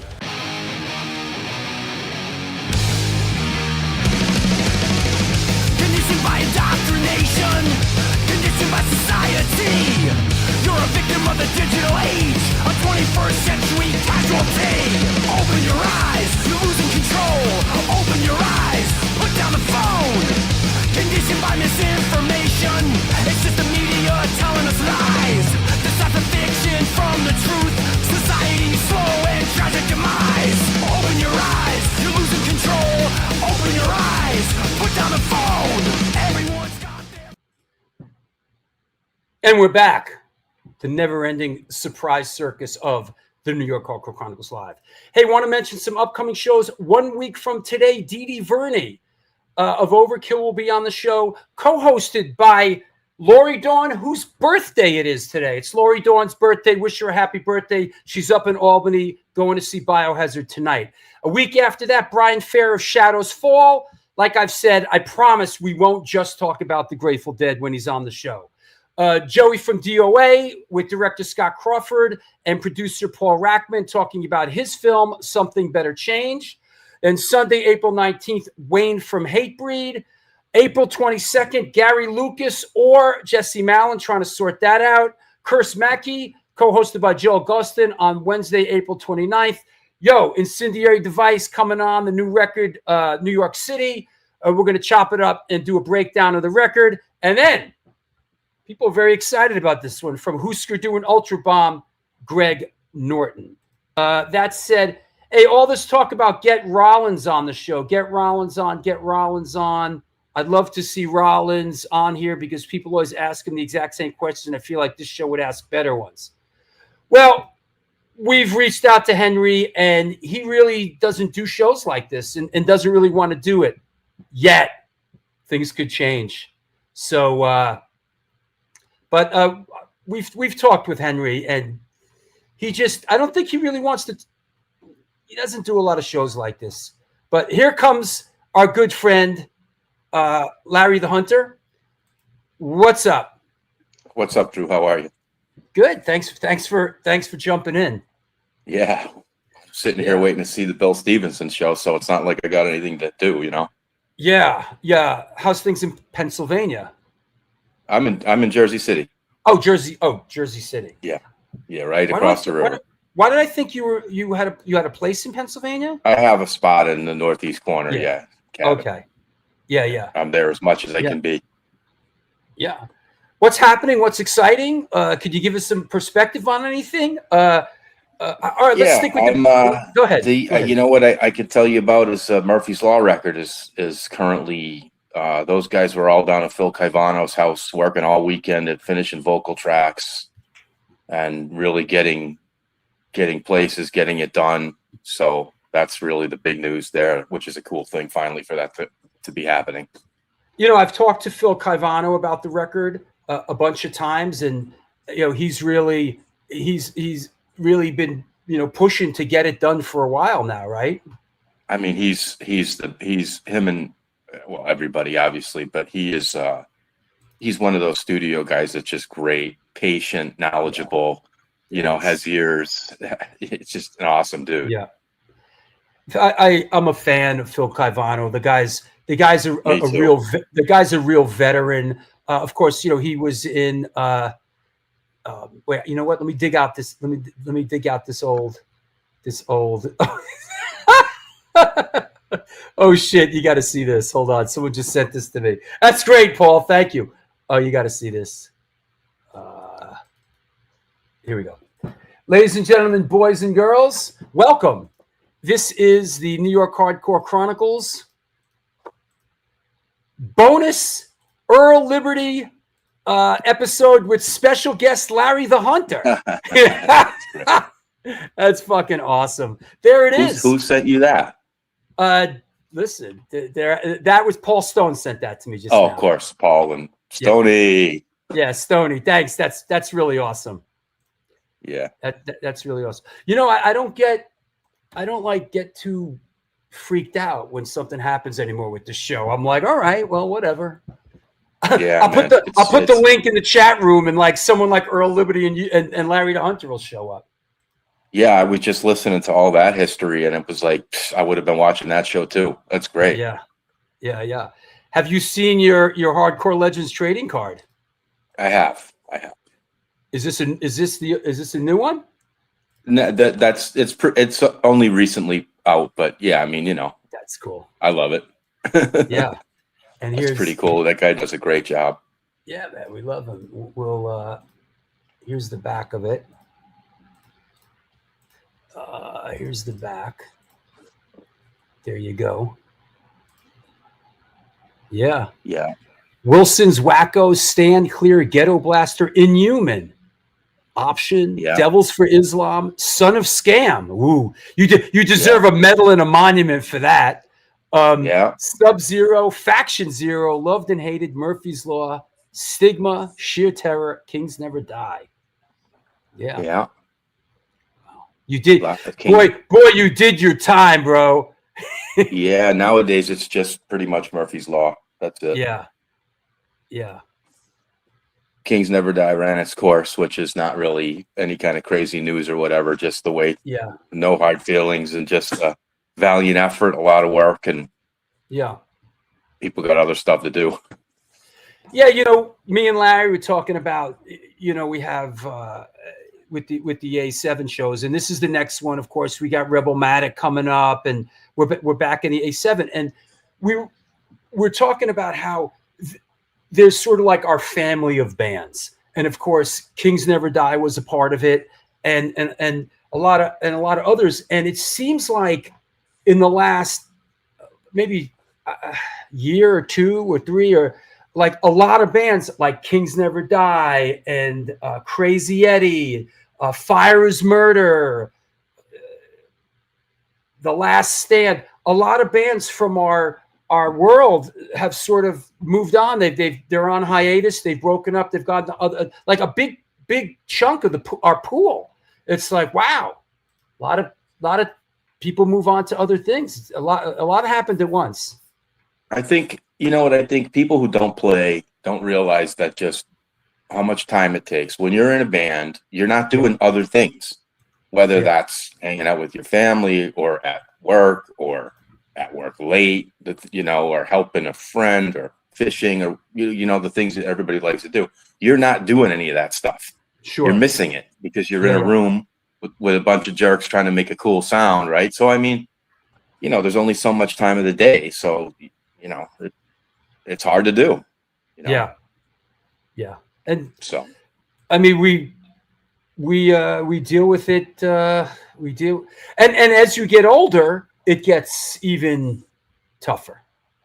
Yeah. And not to complain, but the reality is sometimes the juice ain't worth the squeeze. I mean, right. No, it's Kings Never I like that. A simple case. I like that. You know what I mean? We're trying to do something. We think we kind of got there, but like it's a classic example of after a while, we made the decision to go with this certain record label, and they didn't really do anything.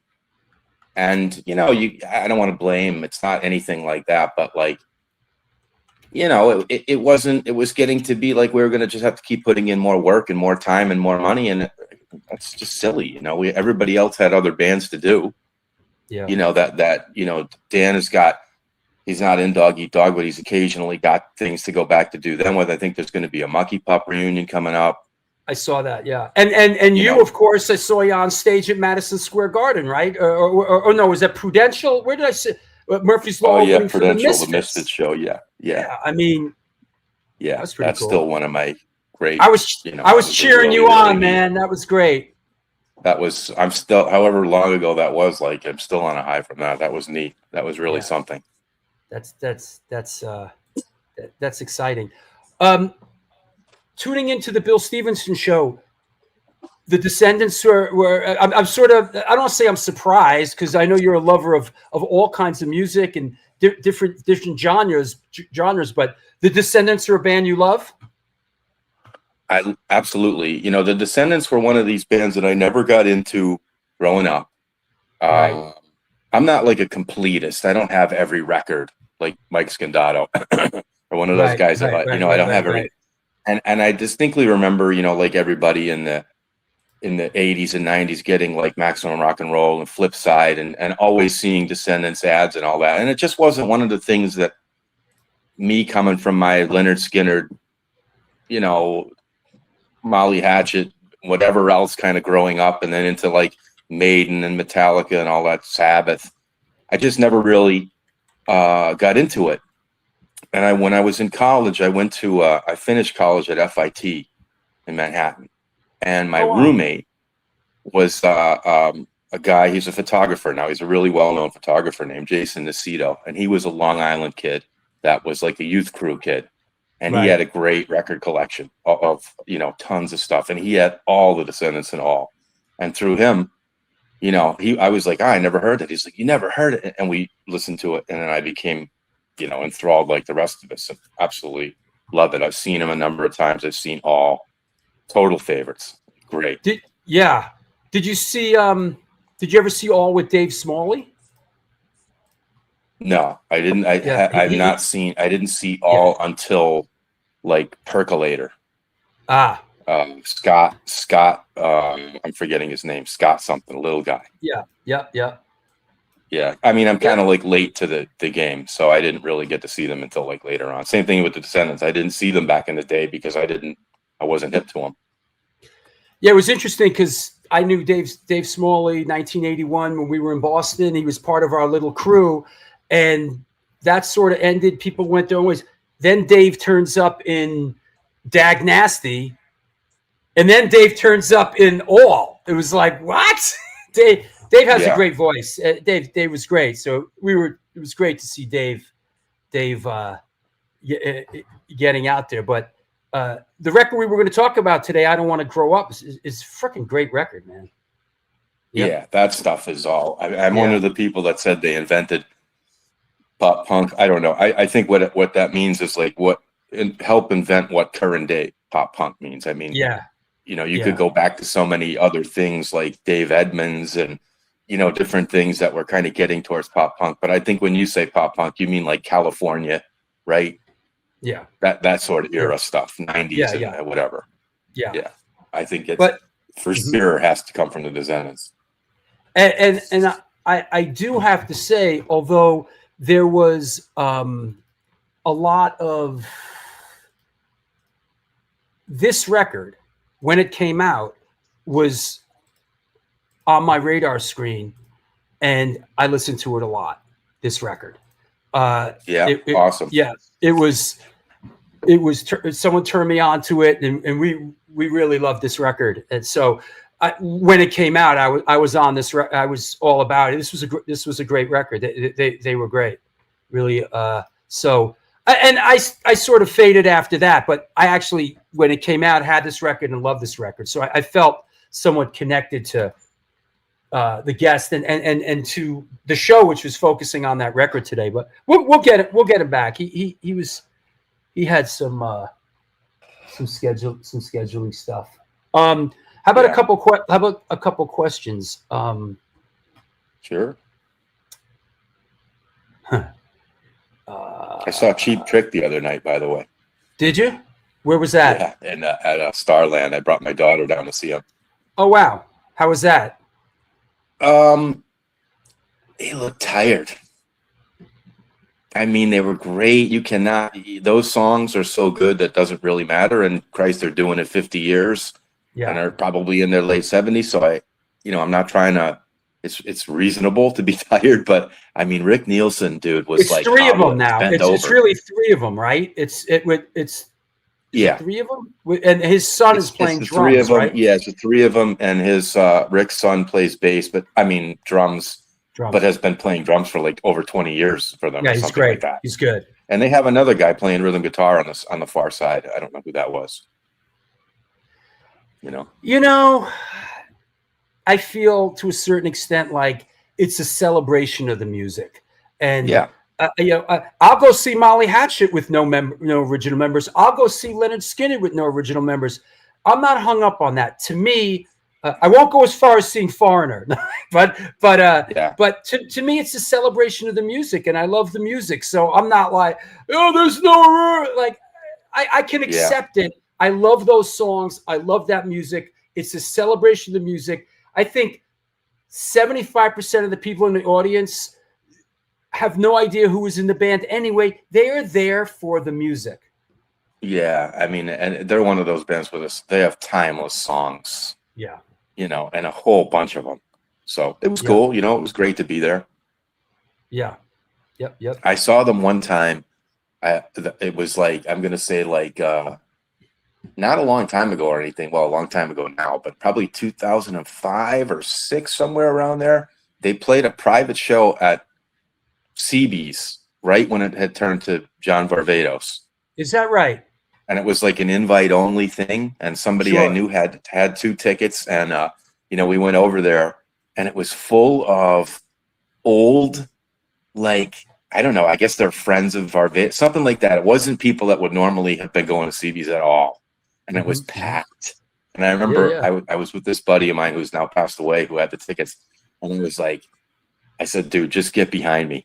And I just went right through everybody and went right up to like 5 feet away from the stage. Like, cause nobody's going to say anything here. Right. They don't know. Yeah. but I'm not going to stand in the fucking back to see Cheap Trick with all these fucking old like clowns. So and of course, who I run into there but Paris, who ended up getting thrown out for something like that. But so we went right up, and it was the same. It was still CBs inside. It was still the rotten walls, and it was weird. I was like, it's still the same thing, but they were awesome. It's interesting. I remember, I'm talking as a kid here in Manhattan, going to PS 150 elementary school and going to Gary Meister's house to watch Cheap Trick was on like Midnight Special. I mean, we're talking the 70s. Yeah. Yeah. I remember seeing them on the same thing, staying up late with my sister and on Don Kirsh's rock concert or whatever, and seeing them as a kid, 1978, 7. Yeah. I think we're talking 77. Yeah. Good question, Francis. Thank you. And I like this one. Is it true Larry holds a degree in toy design? Has he worked for any toy companies? Yeah, that's what I studied and majored in, believe it or not. Yeah, from FIT. I worked for Tyco. I worked for Hasbro. I've done freelance work for a whole bunch of other different companies through the years. It's a long story, and maybe one day if I get on the show for real, I'll tell you about it. But yeah, it's true. I don't do it anymore and haven't for quite a while, but yeah. And that's how my neighbor, we know him on the show as Brett the Bookie, Brett Friedman. That's how you know, because Brett says to me one day, "Oh, you're into the hardcore thing? You know this guy Larry the Hunter?" I'm like, "Excuse me?" I mean, you know, when somebody from one compartmentalized part of your life asks you about, "Hey, I'm like, how the fuck do you know Larry?" And I guess he was in the toy business too. The last place that I worked for when I was still doing it was a place called the Idea Factory. And what it was a small subdivision of a hosiery company, licensed socks. And that's who Brett worked for.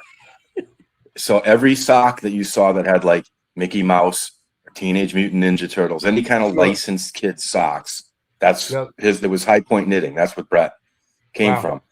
And so somehow, it's a long story, but they started this little toy division, and I got wind of it through some other students that I knew, younger guys, that they needed a designer, and I went in there. I got in there, but Brett was like the one cool guy from that other division.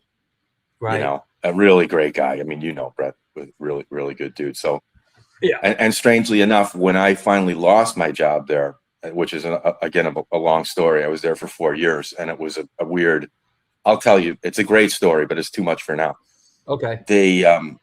Brett was the only one in the office that told me that let me go, because the bosses were all out that day, chicken shit, like, you know what I mean? Yeah. And they made Brett do it, and he was like, man, I felt so bad because he knew that it was like their fault. Anyway, I will always be friends with Brett. Yeah. Here's another guy I knew through the toy industry. Please. When I was working at Tyco Preschool, there was a guy there named Russell Javers. And Russell Javers was Billy Joel's guitar player for years. Wow. And he became a toy marketing guy at Tyco Preschool in Manhattan. Really cool dude. Yeah. Larry, any blues rock I need to know? Ray. I should have went with Ray to see he just went to see Billy Gibbons, who's like one of my top 3 or 4 guys. You know what? I heard the same review of Cheap Trick. I kind of heard about. I kind of heard about Billy Gibbons. The same sort of review that, like, you know, like,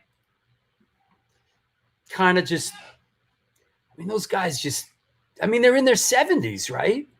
Yeah, I mean, ZZ Top itself has been around 50 years. Yeah, it's crazy. Right, before Dusty Hill died, they were playing for 50 years, and this is that's a few years ago. I mean, you know, what's he gonna do? It's just that Billy, to me, is like, he can do no wrong. Yeah, just like Cheap Trick. Yeah. Oh, but I don't have anybody I can recommend right now. No. Francis, yes, she read that on the trading card. I'm a huge toy collector. Okay, that makes sense. Crazy toy collectors, right? Yeah, it's like album collectors. Yeah. No, of course I knew a lot of people that were really into like had thousands of action figures and all that sort of stuff. To be honest, I did it because I needed a way to survive in Manhattan so I could play music for no money. Right. You know? Yeah. Hey, Tim, a degree in toy design? I grew up playing with rocks. Yeah. Yeah. Right on. Yeah. A toy is what you make it. Yeah, that's right. Yep. Oh, yeah. Yeah. Right on, Chris Contos. Blues Rock, Marcus King, Run, Don't Walk.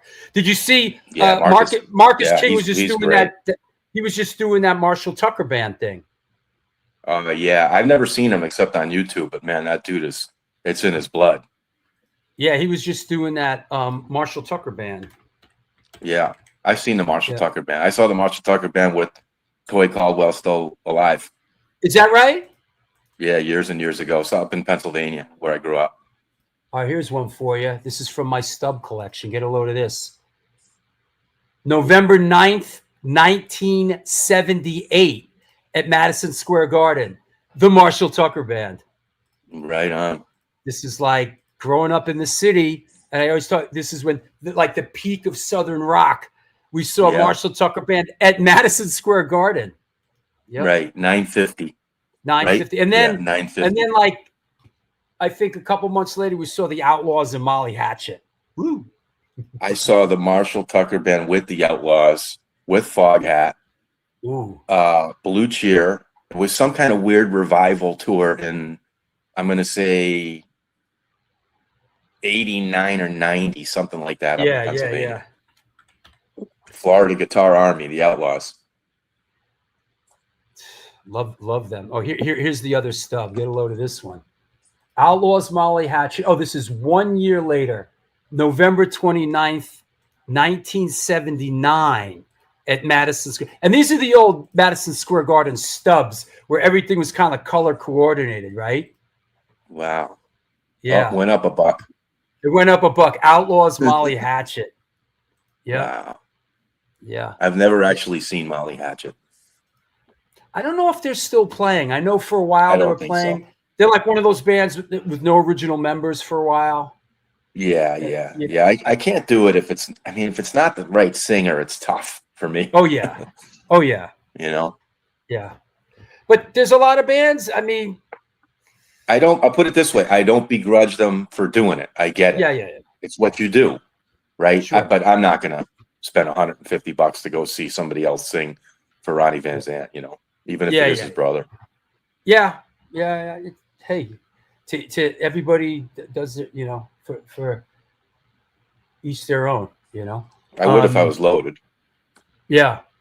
Hey, I saw the Allman Brothers play a bunch of times, and I got to say, the late, great Dickie Betts, I saw him carry that band a couple of times. I saw Dickie Betts carry that band on his shoulders, and he was fucking great. Great. Yeah, all right. I saw recently when you had Pepper on the show. Oh, that was great. And I was trying to tell a story. I used to know the girl that he was talking about who went to FIT. Oh, I was friends with her, just her and her friend. My buddy used to date her friend, and I just knew her, this girl, Kelly. And she dated him for years when they were much younger. So that's how one time we all got tickets and went to see the Allman Brothers at the Beacon. Hell with yeah. them. Just, you know, us, just like 5 of us went up there. You know, we went to some bar in the West Village for a little bit and then went up to see the Allmans at the Beacon Theater. And that was with Dickie and Warren. Yeah. You know, Warren Haynes, and they were so good. But and the whole time I'm sitting there, I can't believe I'm sitting next to Pepper Keenan, you know, because I was like, this guy is like a legend to me, you know. And this was when they were working on Wise Blood, that Electric Lady. Have you heard the new Corrosion stuff? A little bit, yeah. I'm going to see them. It's really good when they play the city real soon. That's another huge. You love them. I'm a fan of all eras of COC. Yeah, it's all good for me. Yeah, you love that band. I know that. They're super good. I love the old original punk rock hardcore stuff, and I love what they've become. And yeah, they're great. You know, you mentioned the Beacon Theater, and I grew up here in the city, and part of being a juvenile delinquent growing up here in the city was trying to sneak into every fucking venue and every we would just go out at night and at 14, 15, 16 years or whatever and try to sneak into venues. The Beacon was a place I got into a million times. Probably don't have any of the stubs, but this one I do have a stub for. This is October 11th, 1980. Get a load of this. B.B. King, Bobby Blue Bland, and Muddy Waters. Wow. Yeah, I saw Muddy Waters play at the Beacon. Yeah. Wow. Yeah, at the Beacon. We used to go. It was sneak in the Beacon. Wow, that's legend stuff there. Yeah, sneak in the Beacon. We had 15 ways to get into the Beacon Theater. 15 different ways to get in. We had it rigged. We had it rigged. That's what I was. I'm working on a book, a bit of an autobiography, and the reason it's fresh in my mind is because I just did a chapter on sort of being a juvenile delinquent and just having such a passion and love for music that we would just go to venues and concerts and just try to get in by any means necessary. Yeah. No matter. Well, that's a different era now, but yeah, I mean, I remember when you used to be able to sneak in the back door at the Wetlands. Sure, right. Or Ray B's would let you in, right? Yeah, you bang on the back door enough, and somebody would let you in. Yeah. What were I saw ZZ Top at the Beacon Theater once. I saw Cheap Trick at the Beacon Theater once. Right on. Through the years. What as a guitar player? What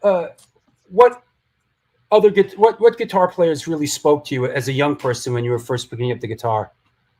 Young. I grew up with an older brother and an older sister, so that's why I had tons of cool rock and roll, 60s, 70s rock and roll around all the time. Yep.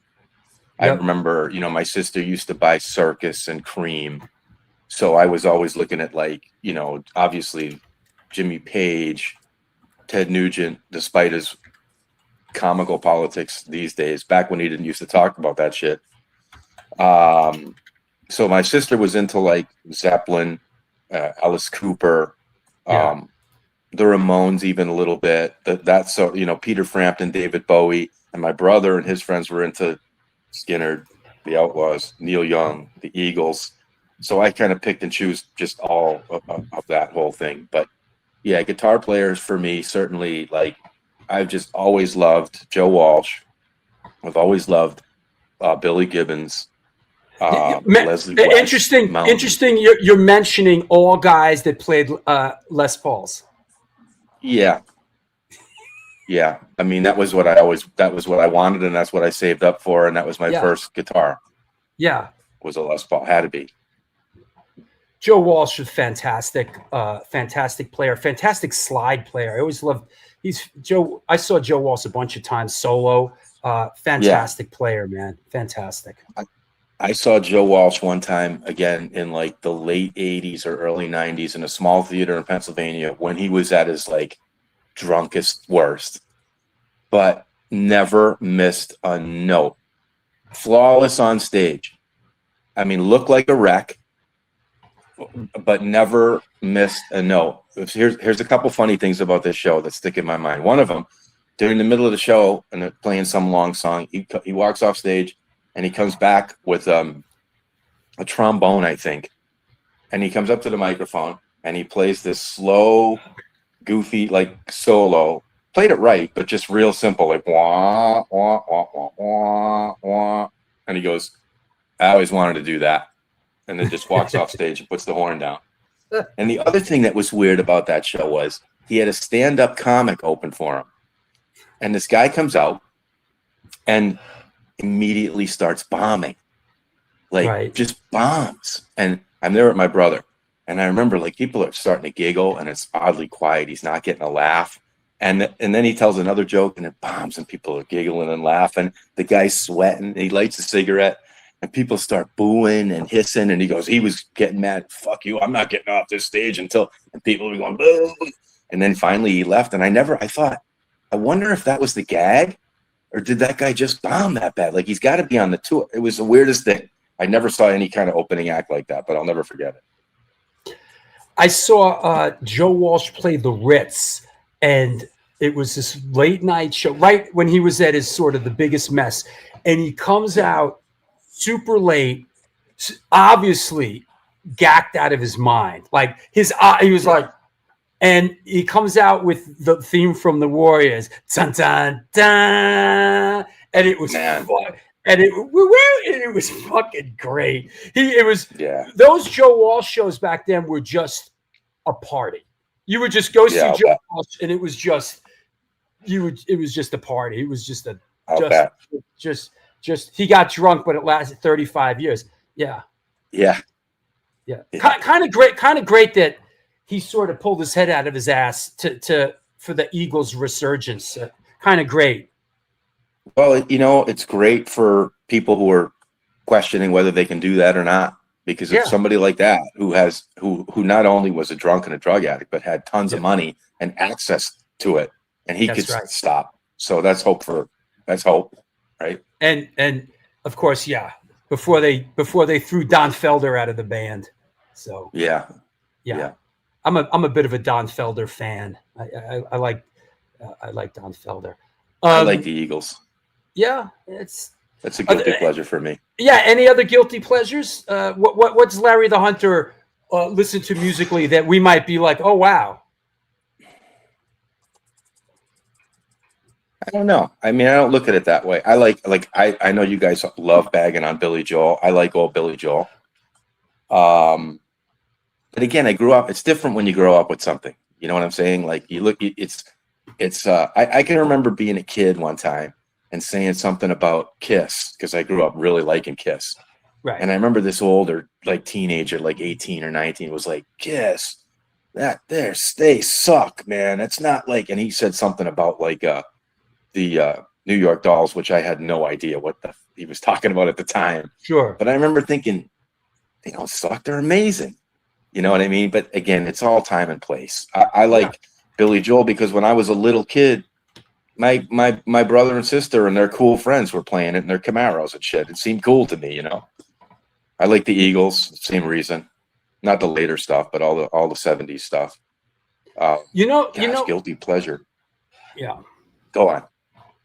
I was going to say, my answer to that, my guilty pleasure these days is I on Spotify, I listen to like summer hits from 1974 and from 72, 73, 74, 75 summers. You remember, I'm sure a lot of people out there can relate that back then, being a sort of a child of the radio back then, like a summer, you'd live basically on the radio, and there were certain songs that I'm assuming we connect with a certain place in our lives, and that's what when you said like what Billy Joel means to you, it just brings you back. It brings you back spiritually, to an easier, a softer time. And lately, I've been going back and hits of 73, hits of 74, hits of 75 when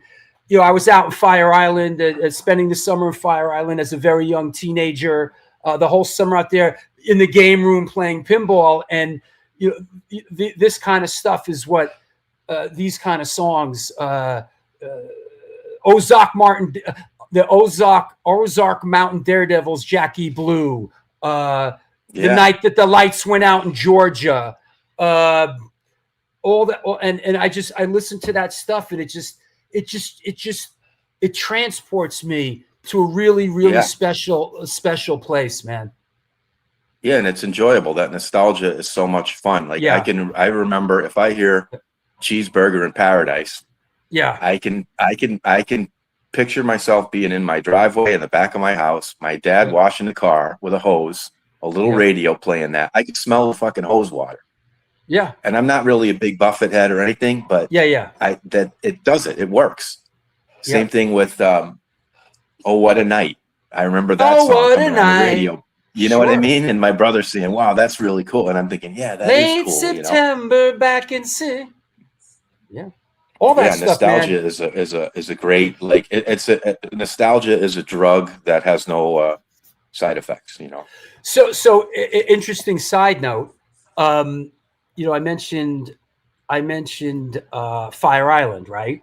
And as it turns out, Tristan from Incendiary Device has a house in Fire Island. His father had it. Sadly, his father passed. Tristan has the house out in Fire Island, and me and my wife Rochelle have been going out there. There's no cars out in Fire Island. It's like walks, and his dad's house is on the same walk where I spent a couple summers as a young person. So it's like this crazy, like, wow, this is like, let's do the time warp again. Yeah. And it's really a special place for me now.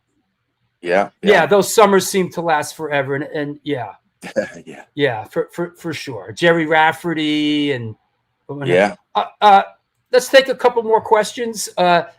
What guitar gear amps does Larry play in Murphy's Law? What is his favorite guitar he's ever had?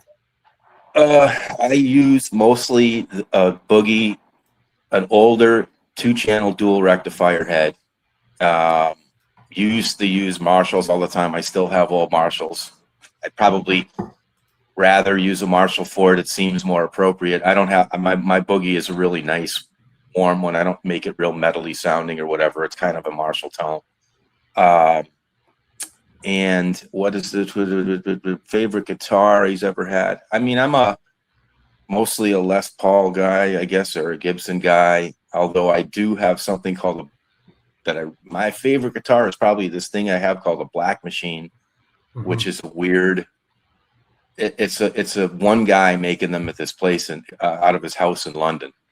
Oh, wow. And it's a long story, but I ended up becoming friends with the guy through a weird chain of events over time, and just through email. And I hang out with him when I get over there, and he's making me another one, a nicer one. But the Black Machine B6. If anybody is geeks or out there, Google that, and you'll see that it's a crazy rare, like a super Strat. But the Les Paul thing for me, again, as a kid, and then oddly enough, I can remember seeing Todd Youth, because I grew up loving Murphy's Law, and I remember going to see them somewhere, and Todd was playing, and he had a Sunburst, like a cherry Sunburst Les Paul and a Marshall, and he was very, very influential, because he didn't look like everybody in hardcore, and I don't look like everybody in hardcore. I grew up into hardcore because to me, hardcore was where everybody could be different. It wasn't a uniform, and I identified with that. I always felt funny when everybody had the same haircut in the room, whether that's all long hair or all shaved, because hardcore was all about individuality, So when I saw Todd, and he had shaggy hair at the time, but was killing it and going crazy. And so, it was just man, I wish, I could be in that band. That guy's great, Anyhow, that's pretty much it. Right on. Ray Hogan says I might Larry run out of power. Okay, Larry's one of the best players. I'm looking at my phone battery, and it's got a little tiny wedge. So if I disappear, you'll have to get another guest. All hail Todd Youth. Hey, I got to tell everybody something. Bill Stevenson just sent me a text. So Larry, I'm going to let you go, okay? All right, bro. All right, I'll see you. Oh, I'll see you in a bit. Thank you. Yeah, you bet. Thanks for having me on. All right, bye. All right, people, you're not going to fucking believe this, all right? Hey, Bill, you ready? This is great. Today's guest is an American drummer, songwriter, and record producer hailing from Torrance, California. In his highly proficient career, he's known for his work with the bands All, Black Flag, Only Crime, the Lemonheads, and of course, Descendents. Here today to talk to us about the 40th anniversary of the Descendents album, I Don't Want to Grow Up, and much, much more. Please welcome, coming at us with our assume is the Centennial State of Colorado, Mr. Bill Stevenson. Bro! I can't hear anyone. You can't hear me? I can't. Okay. I can't hear anyone. I can see one person, but I can't hear anyone. I'm going to kick you off and come back on. Hold on. This is so funny. I see someone talking.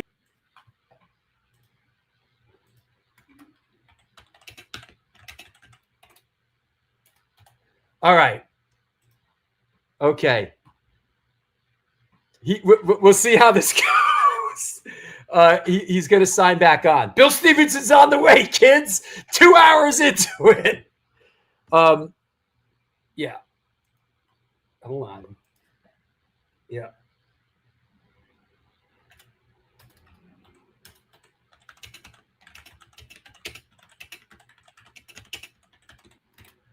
Here we go. Let's try that. Hey, can you hear me? Yeah. My man. How late am I? 2 hour. 2 hours. Fuck. Is it live or is it? Yeah, it's live, bro. There's the whole. Here's the chat room. Chris Conto says, "Oh shit, better late than never," and we're happy to see you, bro. but I mean, are there other people on the thing too? Yo, I'm gonna blow your fucking mind. Check this out. So the show starts, and you're not here, and I'm talking to the audience. I put the show link out there, and believe it or not, Earl Liberty came on the show. Earl Liberty? Yeah, Earl Liberty did like how funny. Did an hour with me, and everybody. How funny! It was great, man. It was fucking great. I'll have to thank him. I guess I think I'm going to see him in a couple weeks. Yeah, that was great. Do you want to do? Is it an audio show or a visual show? No, you're seeing it like it is right now. This is it. Oh, but is it? So are there? I mean, everybody already went home, right, or whatever. No, there's still plenty of people. The audience is still watching, and people are psyched. Okay, well, I'm really sorry. I didn't set a calendar reminder or whatever. Which I always do when I have an interview. I always try to keep track of this stuff, but I messed up, and so I wasn't shirking my responsibility or being flaky. I just I completely forgot about it, and so it happened. I'm really sorry to anyone and everyone who I've inconvenienced. I didn't do it on purpose. Okay, well, why don't we take a little run at it? Okay, let's take a run at it. I'll kind of skip around and not get into the but I think Chico in Boston says Christopher says this is the best episode ever.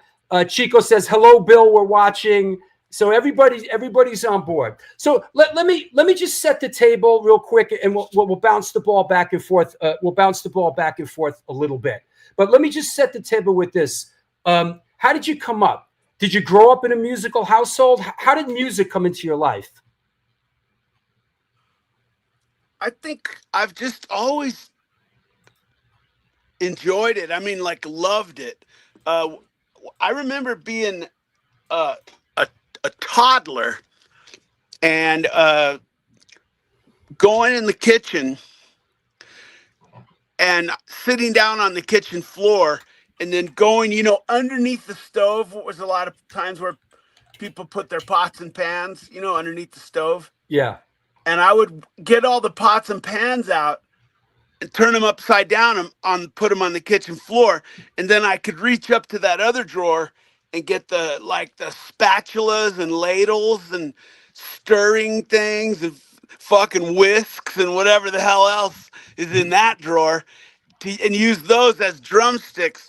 So it was like I had my kitchen floor percussion session, which, my parents weren't into it because I got all the dishes all over the dirty floor and everything. But I mean, I've just always been into music but into just actually doing it, basically tapping on stuff and making a racket. And then I remember being real young, and I want to say it was maybe a close and play or one of those. Do you know what a close and play is? No. It's like a record player. Oh, yeah. If you remember, it was like the close and play. You open it, it stops. You close it, it plays. Right. It was whatever. I think I had one of those, but my parents had all these 7-inch records. And this is like old timey shit. So hang down your head, Tom Dooley. Oh yeah. Down your head and cry. Don't try. Or like Bobby Goldsboro, like see the tree, how big it's grown, and Yeah. friends, it hasn't been so long, it Yeah. wasn't there. Or what my all-time favorite was Ruby, Don't Take Your Love to Town. You know, at the very end, you know, he goes, she's leaving now because I just heard the slamming of the door. The way I know I've heard it slam 100 times before. And if I could move, I'd get my gun and put her in the ground. Oh, Ruby,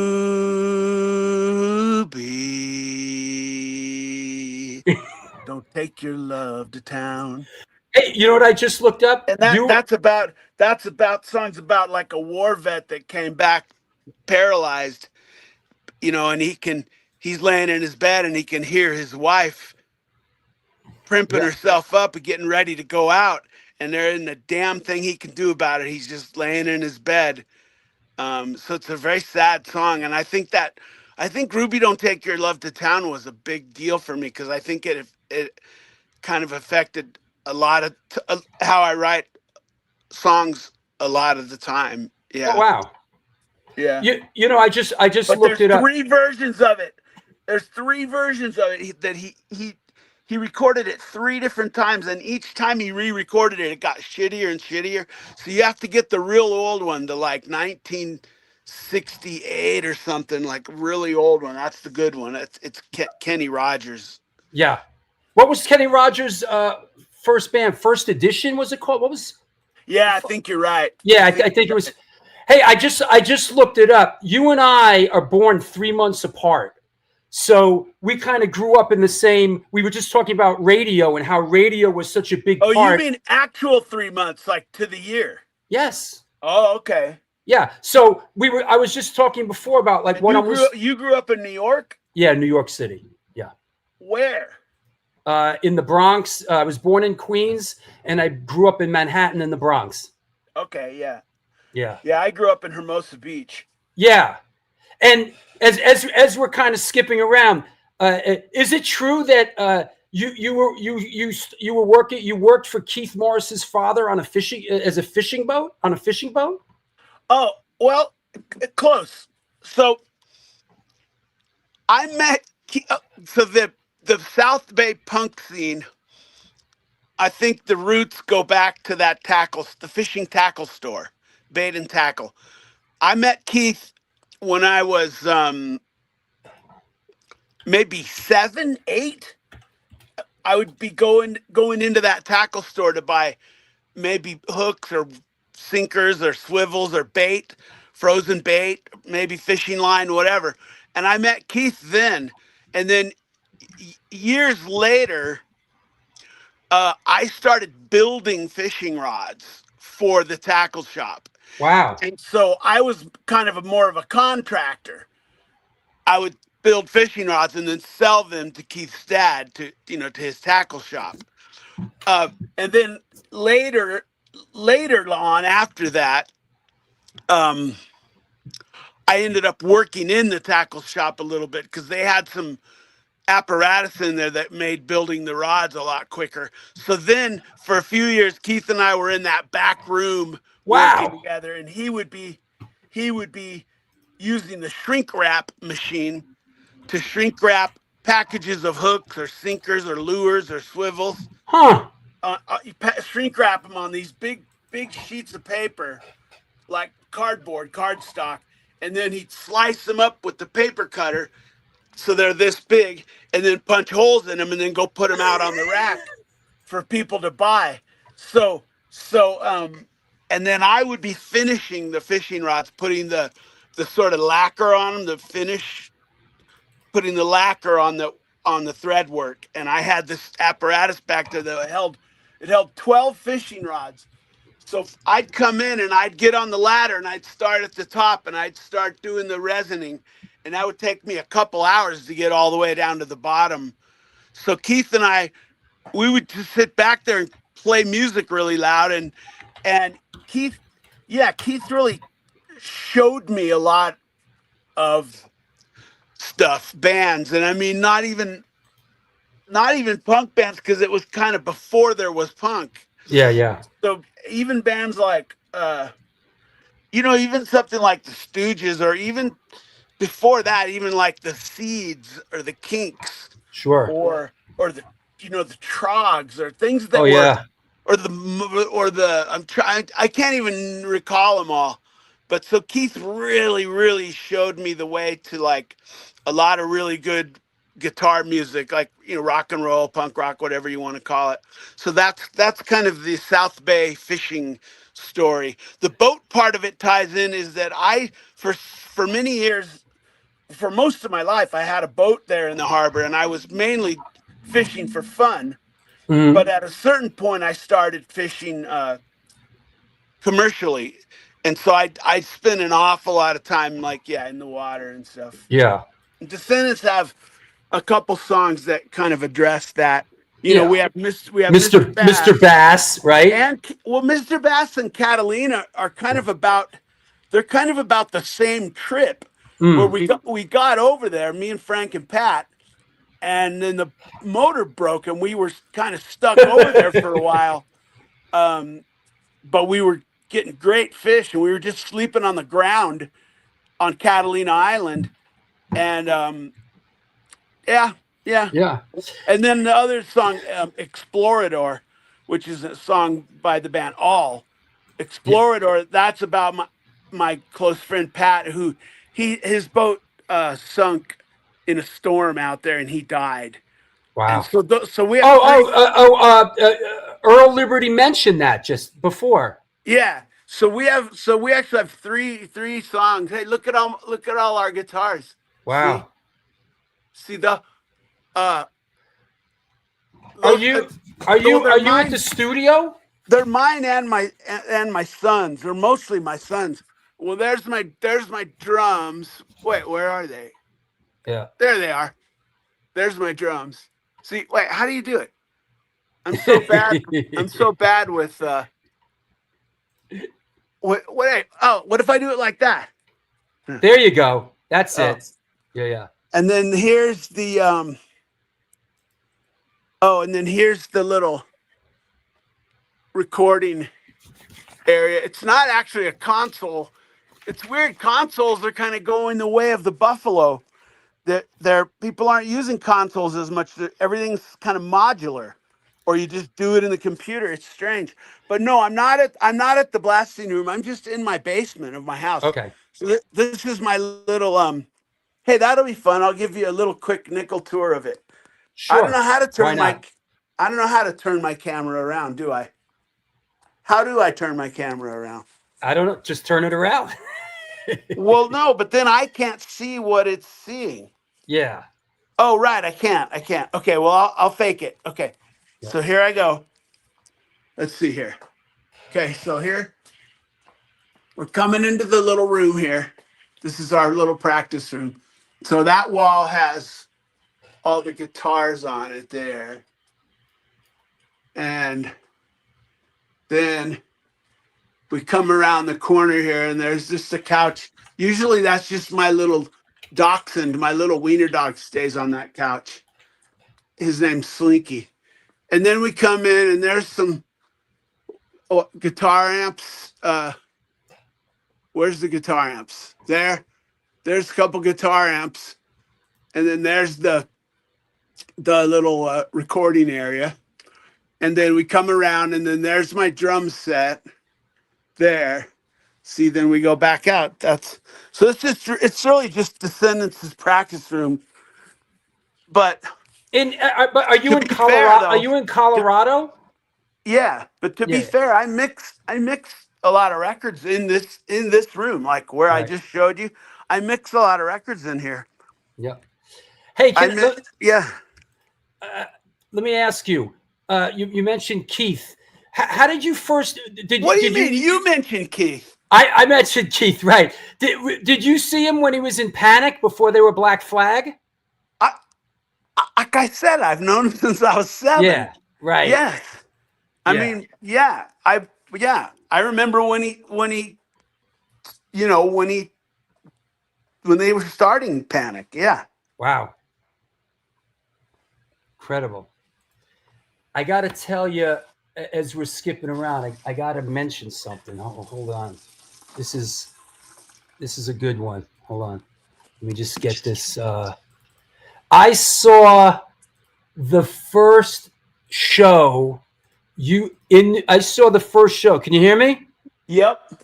I saw the first show you played with Black Flag here in New York City at the Mud Club.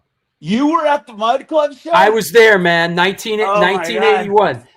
There's the flyer. I was there. Oh, that's a flyer of it? Yeah, that's the flyer of it. Oh, nice. Yeah. That's great. Well, go ahead. Because that was a emergency situation. They flew you in. Well, no, I mean more than that. Like Robo got deported to Colombia because Robo would never he would never get his like visa stuff together. You know, he's a Colombian citizen, right? And so he would get deported, kind of a little more frequently than one would hope. You know, he would get deported, and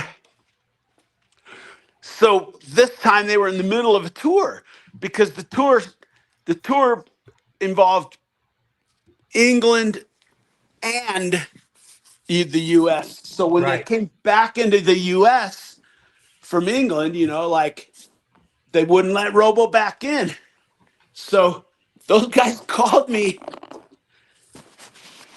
Those guys called me like at like, I swear to God, at like doors opening time of that Mud Club show. Wow. And they said, we need you to come play.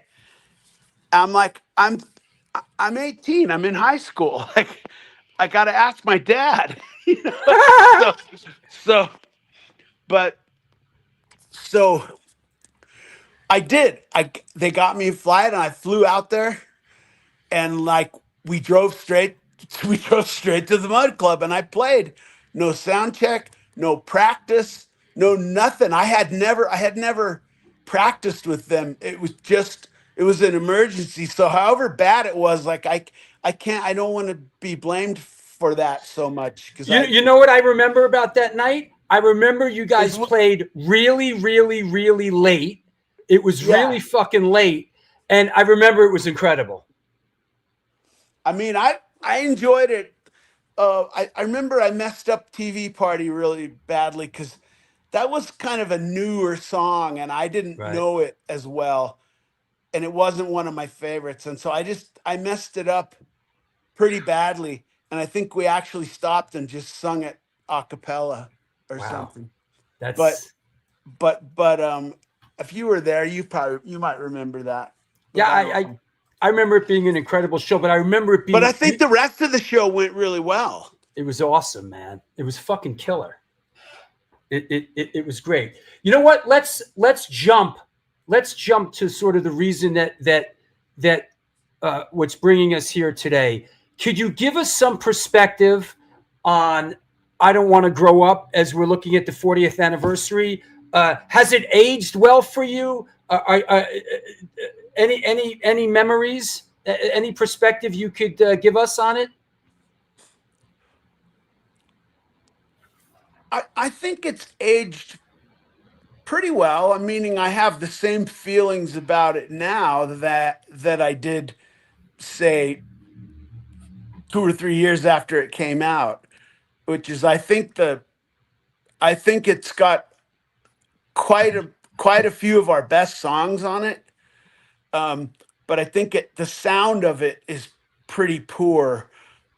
We were a lot of the bands then. I mean, I can name Black Flag, Husker Du, Descendents. I could name a bunch more. Were kind of under the influence of some of the production styles that were occurring in the mid '80s. You hear weird, funny reverb on the snare drum and a lot of more effects on things. The Husker Du guys, their records really started sounding weird. Yeah. And so did some of those, like those mid '80s Black Flag albums. Some of those sound pretty weird too. Yeah. That was actually the same engineer, like say, that did Grow Up, he also did Loose Nut. Was that Dave Tarling? Yeah. Yep. Yeah. But then on the other hand, Dave Tarling was the engineer on the Nervous Breakdown single too. Oh, I didn't know that. But of course, that was like another lifetime. Sure.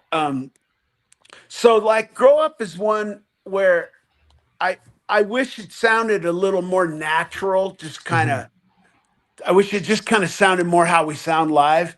But hindsight is 2020, right? Yeah. And it's difficult when bands start remixing things, because I've thought about it a million times. There's a few of our albums where I thought I really should put out a remix of it now that I'm, this is like my career as being an audio engineer. It would be easy. I own a studio. It would be so simple but then it's weird because when people start remixing stuff, it's pretty easy to fall down the wrong hole and make to make a left turn when you should have made a right turn. Yeah. And because you're messing with history there. You're fucking with history. Yeah. So I know how many versions of Raw Power are there now? 4, 3 remixes. Yeah. But I don't. I just listen to the original one and I take it for all of its flaws. Raw Power is not a good sounding record, but the remixes aren't any better. Yeah. So I don't know. Yeah. I don't know. It's what doing. By the way, what I really, really enjoyed that I watched was the Descendents documentary. I thought it was very good. I think those kids, they're not kids now, but I think they did a great job on it. And it was one of those things where normally I'm pretty hands-on. I mean, like in everything, whether it's driving the van or, whatever it might be. And so, but they said, we want to make a movie on the band. And I kind of said, well, I talked to the guys about it, and I said, okay, do it. Make a movie on the band. What I mean is we weren't involved in it in any percentage. We were not involved in any of the editing, any of the dialogue selection or the storyline or whatever. These guys just did it all themselves. And because I just thought it seemed kind of pompous to say, oh yeah, let's make a movie about my band. That just seems weird to me. I couldn't imagine just deciding that, like waking up and going, I'm going to make a movie about my band. Like we're that cool. We're that awesome where there needs to be a movie about it. But it's ridiculous. But I mean, when these guys came to us and said, hey, we're really into this, we want to do it. And I said, go for it. We won't stop you, and it turned out really good, and it ended up being fun. And I think they did a wonderful job on it. They really did everything that they needed to do. I agree. It was really. I did all my homework for the show, and then I watched that. I thought all of a sudden I was like, oh yeah, there's a documentary, and I watched it, and it was really great, man. Really good. Here, I'll interrupt and talk about what is Bill drinking and why doesn't he stop? Okay, so the first green cup, the mug was coffee. It was two espresso followed by a little bit of regular coffee. I got one of these cool machines where you can just dial it in how you want it. And now this one though it's a protein shake with a bunch of greens in it, but it also has 4 espresso. So once I finish this, I will have had 7 coffees worth of coffee. Good God. Hey, have you seen your Hardcore Legends trading card? No, I don't know what that is. That's this, man. Oh, and who makes those, or how do you find those? Hey, hey, Josh, you watching? This is the front of the card, and let me show you. The back's really great. Let me find the back. That's cool. I've never been called a hardcore legend before. Yeah, well, at least I mean outside of the bedroom, that is. good No, call. no, that was a joke. That was a joke. That was touche. Here's the back of the card, chock full of information, and like my stats. Yeah, like here's your stats, bro. Oh, good. Whoa! Yeah. How do I zoom in on that? Oh. Yeah. Oh. Yeah. Whoa! I see. So it's kind of all my stats of like whatever I might do. Yeah. Here it says, fun fact, in addition to all the bands Bill has played, he's also a studio engineer and producer. He's the founder and operator of the Blast Room Studio in Fort Collins, Colorado. Even prior to opening of the Blasting Room, Bill worked recording and producing many of the bands he was a part of. Over the years, he's done studio work with Rise Against, MXPX, Puddle of Mud, As I Lay Dying, Big Drill Car, Alkaline Trio, good Lord, the Ataris, the Casualties, so on and so forth. Wow. Amazing. That list of stats or credits, that's got shit on there. I don't even know what it is. Hey, Josh, you're watching, you got to reach out to Bill and get him his card. Yeah. How come I don't get to hear Josh? Well, see, you're on your phone, right? You're not on a computer. On the right there's a chat room, and the chat room is filled with people from around the world. It's a very interactive show. So, but I don't have that because you're on your phone. Oh, if I was on a computer, I could see 1 million people. Well, you could see the chat room and everybody commenting as we talk. Oh. So, but I have the ability to put the comments on the screen, and here's. He says, well, will do. Thank you, Bill, he says. Oh, I see. Yeah. Oh, but my computer doesn't have a camera, so I can't switch over. Okay. Hey, let me ask you something. I saw that I Don't Want to Grow Up has sort of been re-released. Do you have control of these recordings now? Yeah. Is that the 30-year sort of thing? Yeah. There was like a copyright reversion. That's awesome that you got this stuff back. That's awesome. Yeah, we're very happy. Yeah. It finally came back around, huh? Yes. Yeah.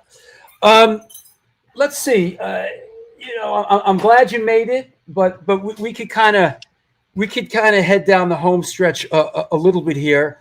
One thing I really in doing the homework. Really interesting with I Don't Want to Grow Up to see the songwriting contributions to the record. Let me ask, when Milo brings a song to the band in that era, is he bringing a song in that is fully formed with music and lyrics? We've always had a situation where everybody writes, Yeah. It's never been one or two people. Sure. And typically, we would be bringing in finished songs. So each guy would bring in a finished song, meaning there were guitar chords, vocal melody, and lyrics. And possibly, like for instance, in the case of Myage, I wrote that kind of on bass. So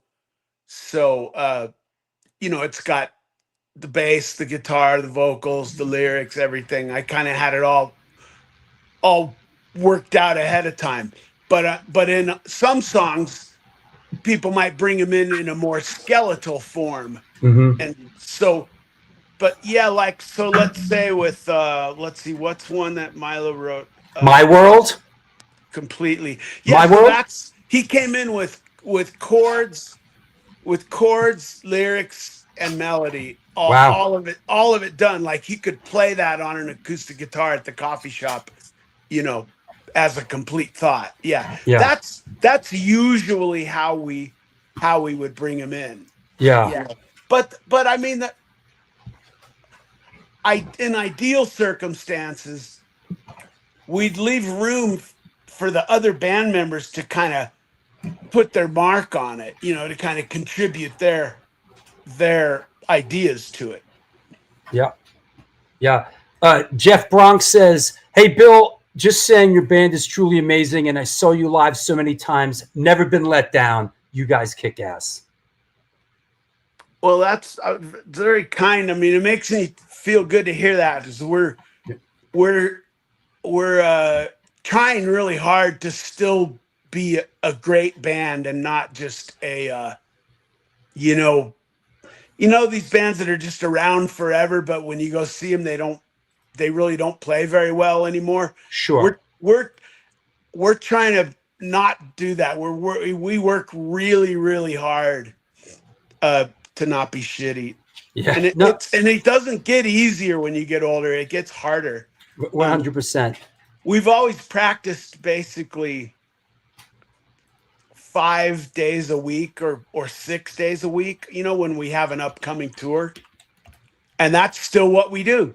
That's incredible. We've kind of found this stride of just two on, one off for practice.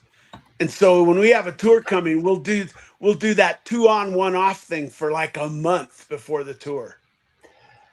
And I see we're kind of just bouncing the ball back and forth, but you're coming over this way. You're going out with Mike and those. You're coming out with Social Distortion. Yeah, that ought to be fun. Those are kind of like some slightly bigger venues than what we do when we're kind of by ourselves. Yeah. Yeah, you guys are hitting it. And then this one is wild. Have you ever? I see you guys going to Australia. Yeah, we go there about every 2 or 3 years. Okay, there you go. You're going down to Australia, and a bunch of dates too. Yeah, and I think there's a couple in New Zealand as well, or at least one. Yeah. I love it down there. Because that culture is sort of similar to how I grew up. Kind of coastal. Sure. Coastal culture. Yeah. Hey, let's do this. Anybody out there, let's do questions from around the world. If you have a question for Bill Stevenson, post it now. Let's do 15 minutes of questions, Bill, and we'll call it. Okay. I really want to apologize. It's okay for messing this up. I truly, it's not in my nature to flake out on someone, and I feel really bad about it. And I hope everyone whoever's still watching or whatever, I hope they can forgive me and not hold it against me or not take it personally. I think we're good. We have a lot of people still watching. Danimal 1987 says, "Hey Bill, what's your drumming practice schedule?" Well, I just kind of laid that out, 2 on, 1 off, because I do most of my practicing with the band. It would be shameful if people started asking me about do I do my practice, my rudiments and my paradiddles, and yeah. Because I sort of don't. I mainly just play music. I get in there and I play music, and even if it's just jamming with someone, or even my son's been playing guitar now for a long time. So during COVID, him and I would get in that basement and just play together. So I have to do it I have to do it 5 days a week of real serious playing, not in there piddling around. Wow. I have to do it 5 days a week, or otherwise I don't sound like me. I kind of some guys can just drop it, and then not play drums for a year and then get behind the kid and they just kill it. I really can't do that. I have to practice a lot, or else I'm pretty shitty. We were talking with Earl Liberty about the Black Flag, early Black Flag work ethic, and how there was no roadmap in those early days, and Black Flag would go out there and really grind. Could you give us some perspective on those early days and kind of being out there when there was no real roadmap? Yeah, but it kind of, the work ethic kind of, in my case, it hugely precedes my acquaintanceship with Black Flag. And what I mean is, my parents got divorced when I was 5, and my mom basically bankrupted us. So, and then took off and abandoned us. Wow. So my father worked 2 full-time jobs, 2 actual full-time jobs the whole time I was growing up. So I watched from the time I was 6 years old, I watched a man doing what it takes, doing that which is necessary. And he didn't teach me that or tell me that. I just watched him do it. I watched him do it. And so I became like that. And when I hooked up with Chuck and Greg, I mean, they were the same way. Like, no, we just do whatever we have to do to get it done. And so that we were like, we were made for each other, kind of. Oh yeah, you guys like to practice every day? Yeah, I like to practice every day too. And drink coffee.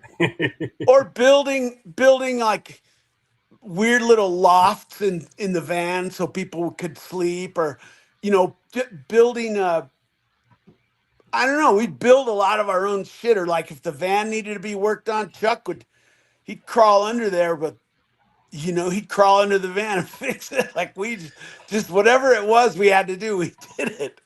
Earl Liberty was talking about the Black Flag rehearsal room that had the office in the front. It was a former dentist office, he said, and that the sort of living, that sort of environment there of practicing and living there and sleeping right on the floor. We always did that. I mean, I think he's probably talking about the one Torrance Yes, SST, yes. like in the early, I would have been in the early 80s. But there were so many of those, of that thing, because eventually the cops would figure out, okay, it's a punk band and they're living there and practicing there, and chicks are coming in and out all the time or whatever it is. And so the cops would shut us down. They would just say, get out, get out of our town or whatever. So we would move around a lot, and then you'd have to go back in, and then you have to usually you build a framed wall inside the building, and the framed wall is what you hang all the carpet to. Right. You go and you get used carpet out of the trash can, and you hang it up on the walls so that to soundproof the area. That's exactly what he said. He said there was soundproofing and then carpet in front of it. Yeah. We did that a million times. It just seemed like normal. Like we didn't know any other way. That's funny. Chris Contos, fellow drummer, currently in the Forbidden, formerly in Machine Head, says, "Hey, Bill, what cymbals do you use, and have you changed sizes over the years? What is your go-to ride cymbal?" Well, for most of my life, it was the Zildjian cymbals. And as far as my go-to ride cymbal, I mean, it is my original ride cymbal. Like I still have it. It's just called a Zildjian ride cymbal. There wasn't 95 kinds of ride cymbals back then. It was just a Zildjian ride cymbal, and it's 22 inches. I had a 24-inch one at some point, but it's 22 inches. It's very thick. It would be, in today's descriptive terms, you'd call it a ping ride. It's a ping ride. My old one, what I like about it is that the bell of the ride is not appreciably louder than the not bell part of the ride. So when I switch between the deliberate eighth notes on the main part of the ride, when I switch between those and then the more like eighth notes with a quarter note feel on the bell ride, like tinka tinka tinka tinka, that's when I switch back and forth between those, the cymbal stays at kind of the same volume, and that's rarely true with any ride cymbal. Normally the bell's like 10 decibels louder than the not bell. So you can't, how does somebody mix that? How do you mix that? Because I'm constantly going between the deliberate eighth notes on the ride to the more like quarter note feel eighth notes on the, so I'll go from t t t t t t t t to tanka tanka tanka tanka tanka tanka t t Right. t t t t t tanka tanka tanka, and I love it because it keeps those volumes pretty similar. And Yeah. then so that's a 22. Then with the crashes, it's always been between 18 and 20. Right now I've got all 19s except for the one on my far right, which I use as a crash ride sometimes. That one's an 18. I usually just use mediums. So it's a Zildjian. These days it would be like a Zildjian A or a Zildjian A custom or a Zildjian, what is it called? A custom projection crash. So those three, any of those medium crashes though, like those A custom or the just A, those Gotcha. medium crashes, 18 to 20, and then the hi-hats, I'm still using my same ones with the four holes on the bottom. Zach, I think that's called a quick beat Mm. with the four holes on the bottom hi-hat. Any drummer will know these terms. Since I've had them for 9,000 years, I don't even know what they're called. Those old Zildjians last a long. They could take a licking and keep ticking. They could take a beating. Yeah. Well, plus I have really, really good cymbal technique, and I don't mean that. I'm not saying I'm a great drummer. That's not what I mean. What I mean is I play my cymbals pretty, not softly, but my cymbals sound like music. They don't sound like noise. Well, Chris Canto's fellow drummer says your voicing on the cymbals was always so great. Okay, that's he might be talking about the tone of them, or he might be talking about the way I phrase things. But I mean, the way I phrase things, that's largely derived from Robo. Like where Robo would literally put a crash cymbal on every single chord change, even if there was, like in Black Flag, there's 9 million chord changes, and Robo would put a cymbal on every single one of them. So it's kind of like every single note is explained. Yeah. And I kind of a really big part of my style comes from Robo. He was my hero. That's awesome. And he's a very good friend to me. I looked up to him so much when I was a kid. Wow. Okay. We're just gonna kind of keep knocking them out here. Christopher Valdez is, how many copies of that Ride the Wild single did you guys press up? We made 500. I think like 3 different times or something. Mm.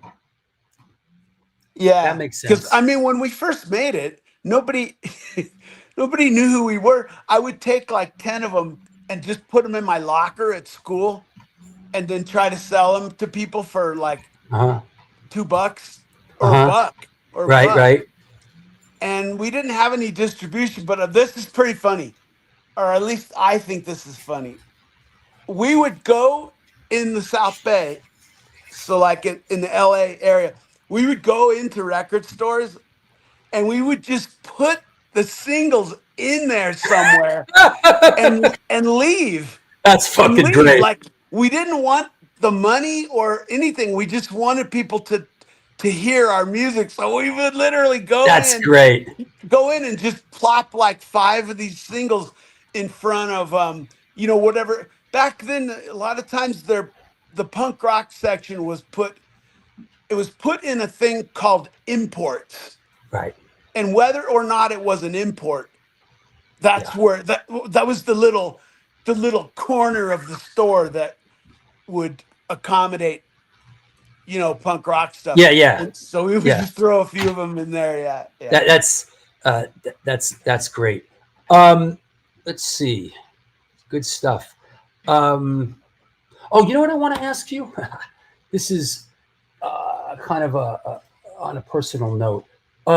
We talked about this at the beginning of the show for a while. I want that Mud Club flyer. Will you send me that or whatever? I don't know. Yeah, I got you. I sound like an 80-year-old man because I don't. No, I got you. I haven't fully embraced the modern age of technology. I feel like I'm being happily dragged, but kicking and screaming into the modern age. I'm sending it to you. Hold on, right now. Hold on. Okay. On Facebook, I'm sending it on that thing we were just talking about. Oh, that messenger thing. Yeah. Hold on. I'm lucky I looked at that because I never look at that. I just sent it to you on there. So when you messaged me this morning, was I already late then? No, but I had a feeling. I was going to be late. I've done. Listen, this is episode. I've done 230 of these shows. I had a feeling because I get. This is what I've learned. It's like you and I are not communicating directly. It was through your PR person. So I sent the shit to Mike, and I'm assuming that you got it.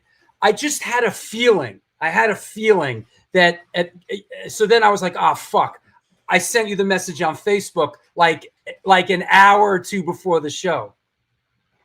Right. Let me ask you something about the process of making this record. And we talked about this a little bit in the beginning, which what a lot of people don't realize is there were 2 musicians, vocals aside, 2 musicians played the music on this record. It was Dale Nixon was a pseudonym. Dez was out of the band. Dukowski was out of the band. This My War is basically Greg Ginn and you. Could you? And I gave this a good listen again today. What was the process of recording this? It really, at this point, a couple people leave the band, and it's really you and Greg grinding out this music, right? I mean, we were sort of in between bass players, I guess you could say, but so the process was simple. We did the drums and bass live together, and then Greg did the guitars after, and then Henry did the vocals after. So it's not really any different. I mean, I do a lot of records where one of the band guys plays, you know, a bunch of the instruments. Sure. It's pretty common for it to be a drummer, and then like the main guy plays everything else. Yeah, you know? That's actually pretty common. Although, I mean, I don't. You know, the idea of Chuck not being in Black Flag, I mean, that was, to me, kind of tragedy. You know, I love Chuck so much, and Chuck is such a huge part of just what makes Black Flag. 100%. Really, really. Like, for me, in my opinion, just as a fan, mm-hmm. Black Flag is Chuck, Greg, and Robo. That is Black Flag, and if it is not that, it's not Black Flag. That's my opinion. And this is coming from someone that played in the band for years after. Yeah. But that doesn't matter because it's not about me and my ego. It's about I'm saying myself as a fan, because you got to remember I was a fan way before I was their drummer. Yeah. And that's what I loved. I loved that band. I loved that band with Chuck, Greg, and Robo. And I loved it when Keith sung. I loved it when Ron sung, when Dez sung, when Henry sung. I love it. I loved it all. But I felt like the chemistry that I loved about the band kind of was it wasn't disturbed right when I joined, because right when I joined, I mean, I was doing a very, very, very believable version of Robo's playing. Like because I love Robo. And so but it was when Chuck left that I thought that was when the band started to sound weird to me, like in a lot of real slow music, which me as a young guy, like a young coffee guy, I wasn't the best suited person to be playing that slowly. I'm not, because I love slow music. I love Black Sabbath, but I'm not good at playing slowly. So I think that that was a turning point for me, where it's like I joined the band like to play, fucking Police Story and Revenge. Yeah, right. And then I end up playing these like 9-minute long songs where I fall asleep in the middle of it. But that's just me being a kid, and so I had my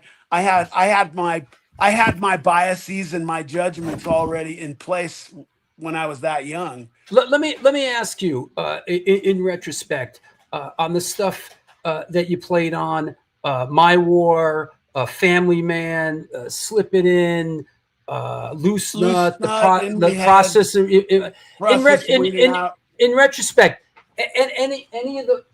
any of those records, in retrospect, really looking back, do any of them really kind of stand out for you that you're proud of or felt good about, or many years later? I mean, I think that the ones after Slip It In, so like Loose Nut, In My Head, and Process, those are victim to that kind of mid-'80s production thing that we were talking about. Right. I mean, that's the same engineer. That's David Tarling. Right. But I don't blame David Tarling. I blame the sign of the times. Sure. It's like if your record didn't have that expensive, like non-linear reverb sound on it and all the chorus and flanging, then your record didn't sound like it was, worth a shit or something, or I don't know what it was. But so those records suffer from a pretty poor mix. But I do think there's good songs on all of them. Like on My War, I love the song My War. And I love the song Nothing Left Inside. I think that is a beautiful ballad. And I like the song Swingin' Man. Yep. A lot. And then, if we went down the albums, I like a few songs on each of them. God, In My Head might be the best one of all of them, but it's definitely the weirdest sounding one of all of them. Yeah. I like Loose Nut's probably my least favorite of all of them, I would say. Interesting. I like the ones I played on. Well, what I played on that I like the most is they released a 7-inch with a re-recorded version of TV Party. And then on the back side of that has 2 songs, I've Got to Run and My Rules. I got it right here. That's the first you play on the 2 songs on the B-side. Yeah, and okay. That's when we first heard you. Right. Now that sounds like that is still Black Flag. Not the TV Party cover, but the other 2 songs. I've Got to Run and My Rules. Yep. That is still genuine Black Flag in my opinion. 100%. But then that was the last of us playing in that style. Like that was the last time you heard me do the Robo until like, I did it in Descendents. And I mean, I do it on tons of Descendants songs all the time. And these two songs, I've Got to Run and My Rules. This kind of, like you said, this came out after Damaged, and this was ripping, man. I mean, I was involved. Really like really aggressive sounding. Like yeah. It was nice. Thanks for giving me a reason to go revisit this stuff like that, because that was it's been a minute. It's been a minute. This is a good question. Like in my opinion, those two songs, that's the last trace of like what I consider to be actual Black Flag. Dukowski on bass and Dez on second guitar, and just the material too, and the fact that I'm being faithful to what I deem to be a very important element of the band's sound, which is Robo's cumbia influenced drumming with those sets of 3 hi-hats. He's Colombian. He comes by that cumbia naturally. Did you play the plexiglass the plexiglass see-through drum set when you first joined the band? Well, I played him at the Mud Club because that was the drum set that was there. I did that whole Damaged tour playing on Robo's drums. Yeah. Didn't those get painted? Did they get painted? Did those get painted at some point? Well, when Emil was in the band for like 2 months, 3 months. Yeah. I saw them with Emil. I saw that. He painted Robo's drums and he put stuff all over them. And I mean, I love Emil. He's a musical prodigy. I love Emil. Twisted Roots, right? Yeah, I love Emil, but he really shouldn't have done that to Robo's drum set. I mean, I kind of sad about that, Yeah. Count Ralphus asks, how is it playing Black Flag songs again with Flag after so many years? Well, it's fun because I do the Robo on all of them. It's great. No, wait, Flag is the best thing in the world. It's just because there's no agenda. It's just 5 friends just getting up there wailing. It's so fun. Yeah. That's great. Yeah, it's the best I just thing. saw you. We played at Punk Rock Bowling, and I saw you guys play.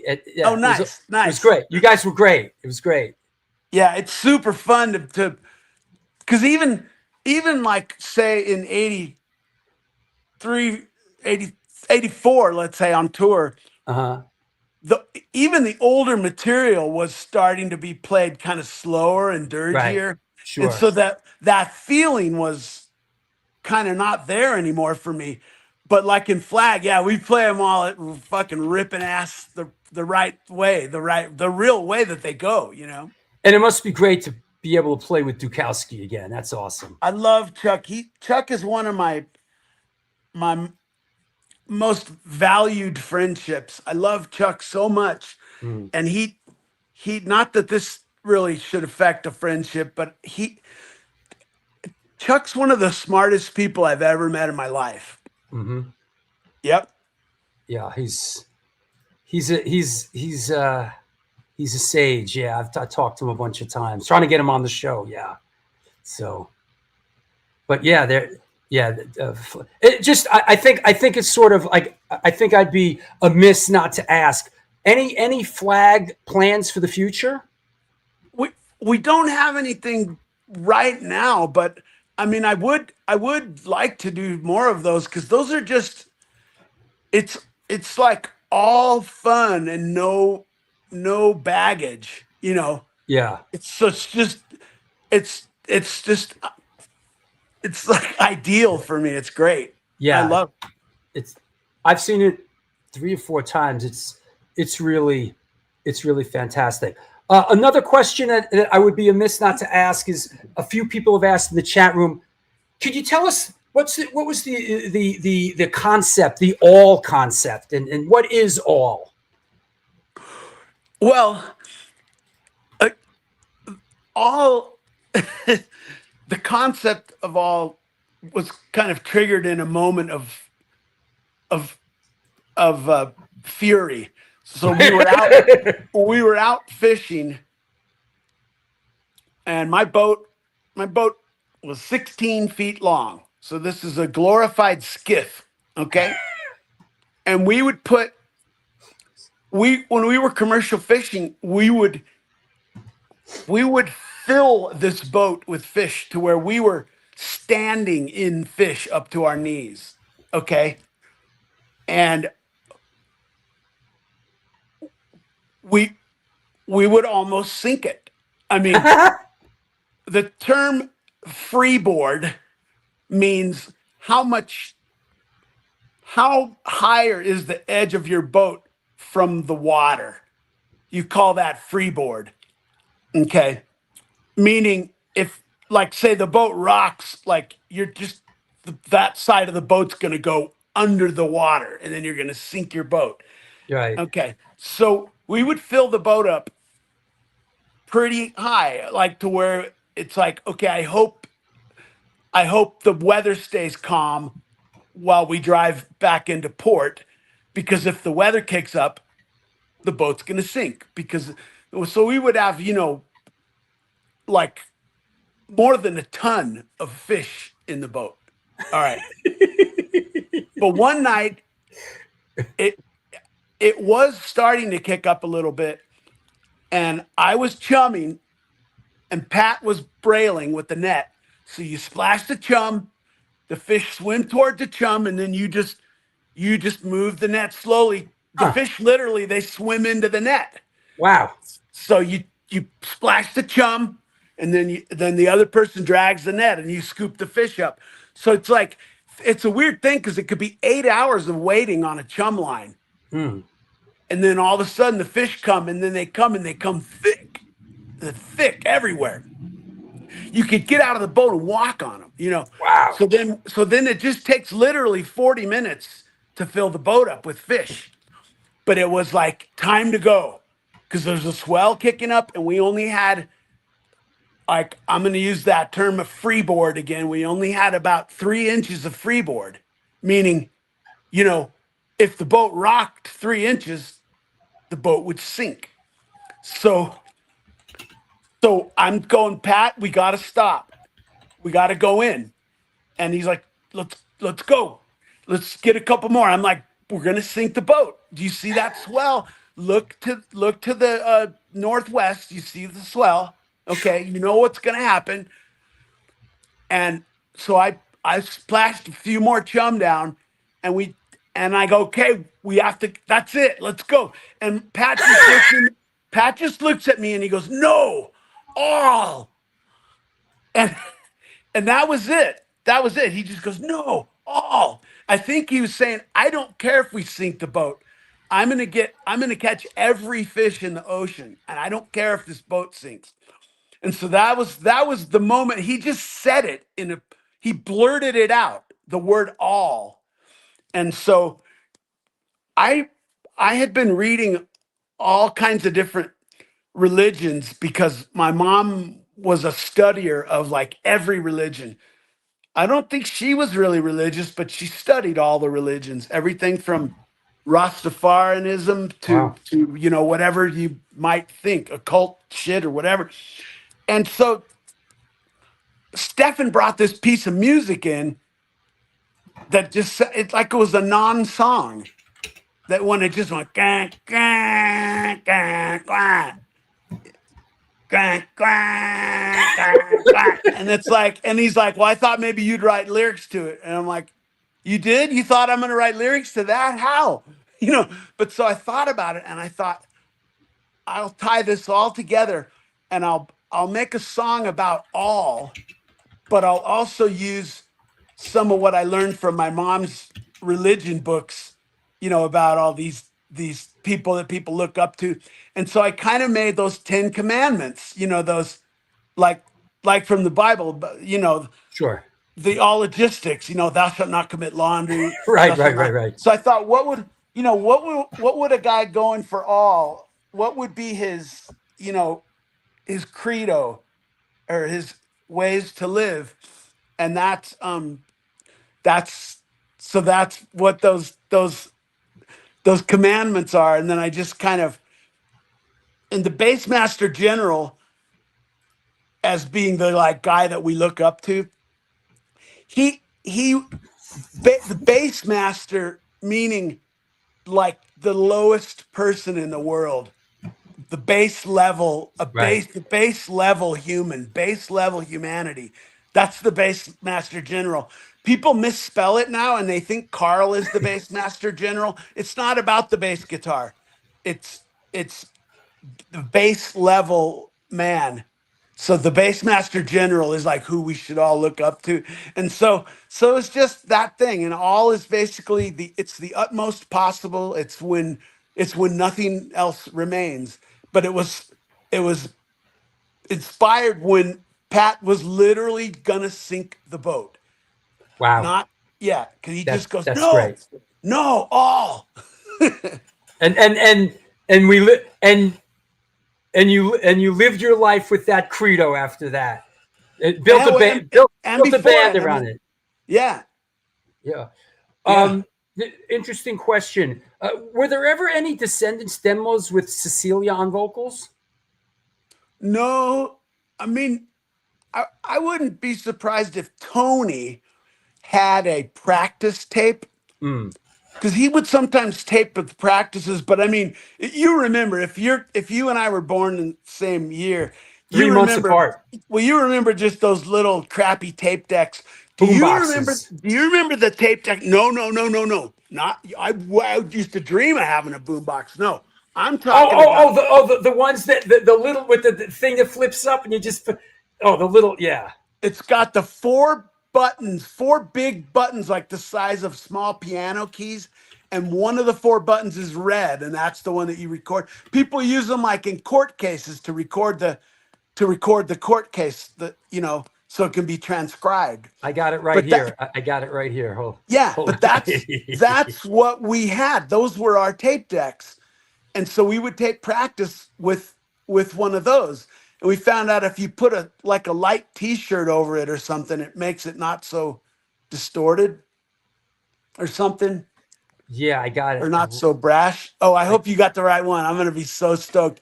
There's going to be like 4 people in there that watch this that are old enough to get this. No, hold on. I gotta, it's coming up. Let me find it. I'm sorry. I keep picking my nose. I woke up 1 second before I got on this interview. So I haven't blown the carbon out of, I got eye boogers and everything. But I didn't want to be any later than I already was. Here it is. Is this, hold on. I think this is it. It's gotta be, or it's very close. Here we go. I'm pretty excited about this. All right, here we go. Boom.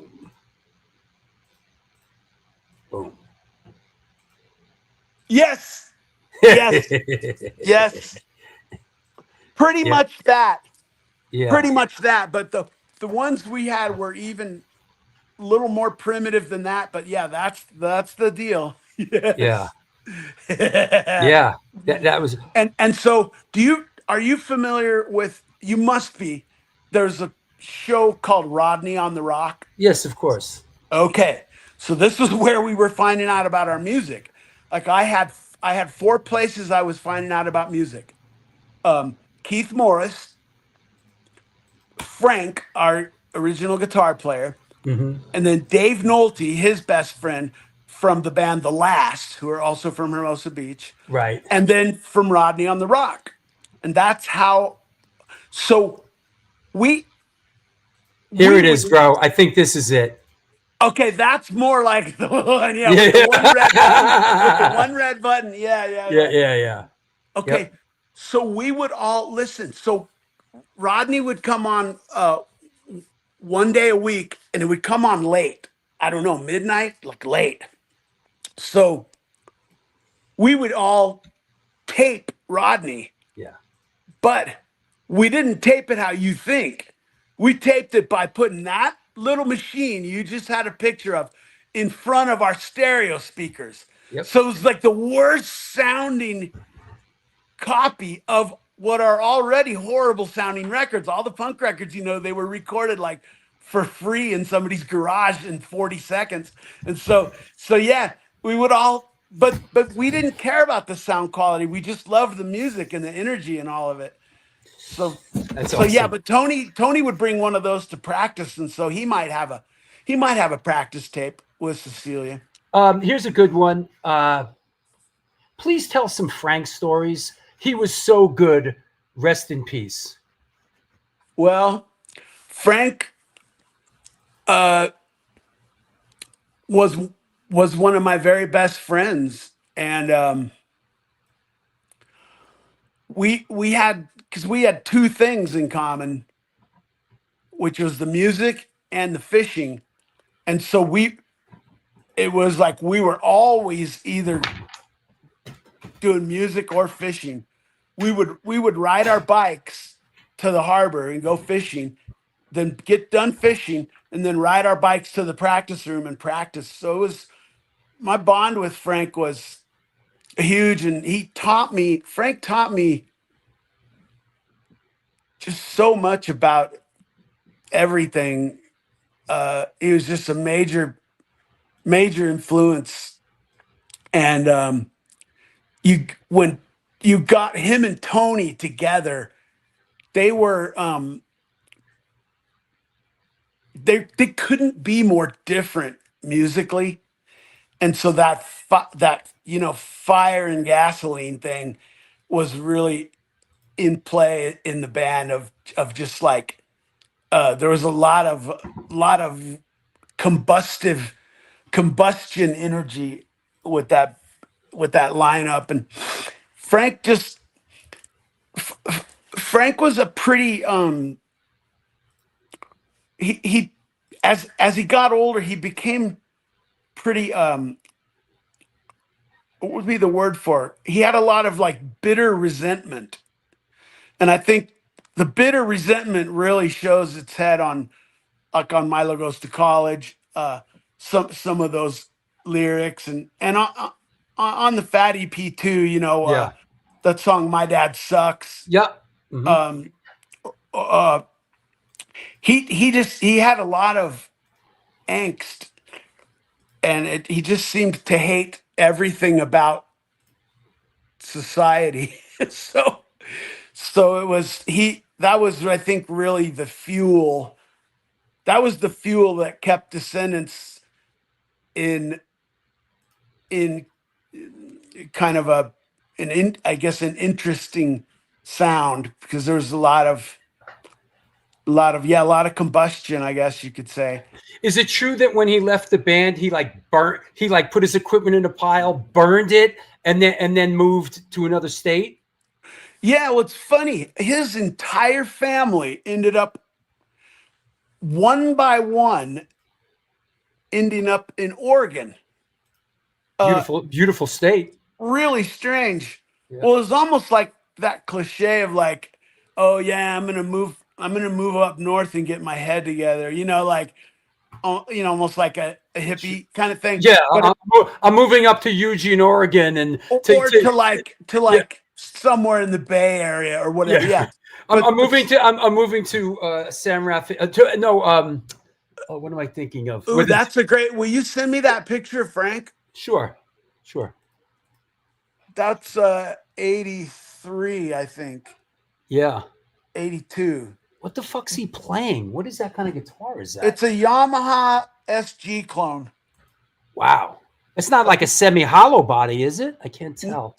No, wow, it's interesting. If it's the one I mean, it's like they actually call it an SG 3000. Right. Wow. Yeah. Interesting. Yeah. He and he's gone. Just like that. He's gone. He disappeared. Maybe, I bet the power on his phone ran out. Wow. That was a shotgun blast. Maybe he'll be back. Holy shit. Wow. Whew. This is, oh. I was trying to. Eddie's back. I was trying to enlarge that photo to make sure that was the guitar. Oh, Larry the Hunter says Santana played one. Okay. Oh God, I love Carlos Santana. Yeah. I love the way he phrases his lead guitar. What does this mean? Is that the same guitar Jim McGowan played? I don't know who that is. Yeah, I don't know who that is. I'm not sure who that is. But so Frank seemed like he had a lot of fuel in the tank and really brought something unique. Hey, as you know, as we all know, with bands, different people bring different things to the party, and that's what makes the whole. And it's the chemistry. It's chemistry. A lot of times, a guy like that brings to the party. Yeah, that combustion of that, to me, that's one of the things that separates a band from some sort of a music project. Right on. Or also that separates, and I'm going to use these terms broadly, like in an umbrella way, but it's a big part of what separates a real rock and roll band from a pop band. Sure. But when I say rock and roll, I mean everything from rock and roll to heavy metal, hard rock, punk rock, hardcore, all of that. I'm calling that all, if it's got a fucking loud bitchin' guitar, that's rock music to me. Yeah, yeah. And so like the like 4 people sweating in the garage and arguing, even fighting, about what's really the right way to do this song or what the lyric is. That's where that flame gets ignited. And then you get something happens where when 2 people are arguing between method A or method B, and the one is like, it's got to be method A, and the other one is, it's got to be method B. But then the one guy in the room that's been quiet the whole time, he goes, hey, fuck, what about method C? What about this? And then everybody goes, oh yeah, that's the one.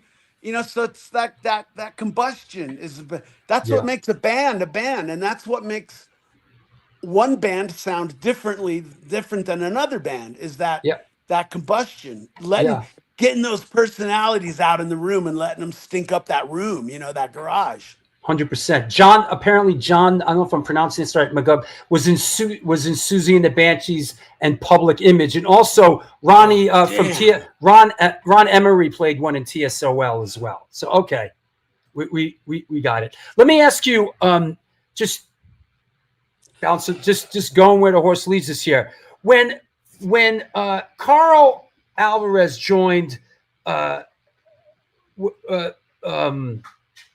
the Descendents, he brought Stefan along with him. Am I understanding this, that you never even met him before he joined the band? Carl or Stefan? You never met Stefan before he joined the band. Well, I mean, if we're being accurate here, I mean, each of them, auditioned, if you will.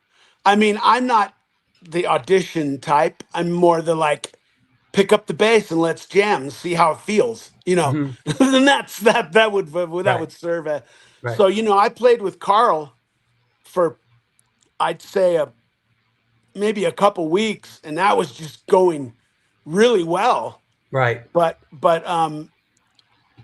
we didn't have a guitar player because, we did. What had happened before is maybe part of it too, is we did that really long winter tour with me and Doug and Ray and Milo, the Enjoy tour. And we did that really long winter tour where a lot of us got sick on it and got the flu, and we were making no money and nobody was coming to see us.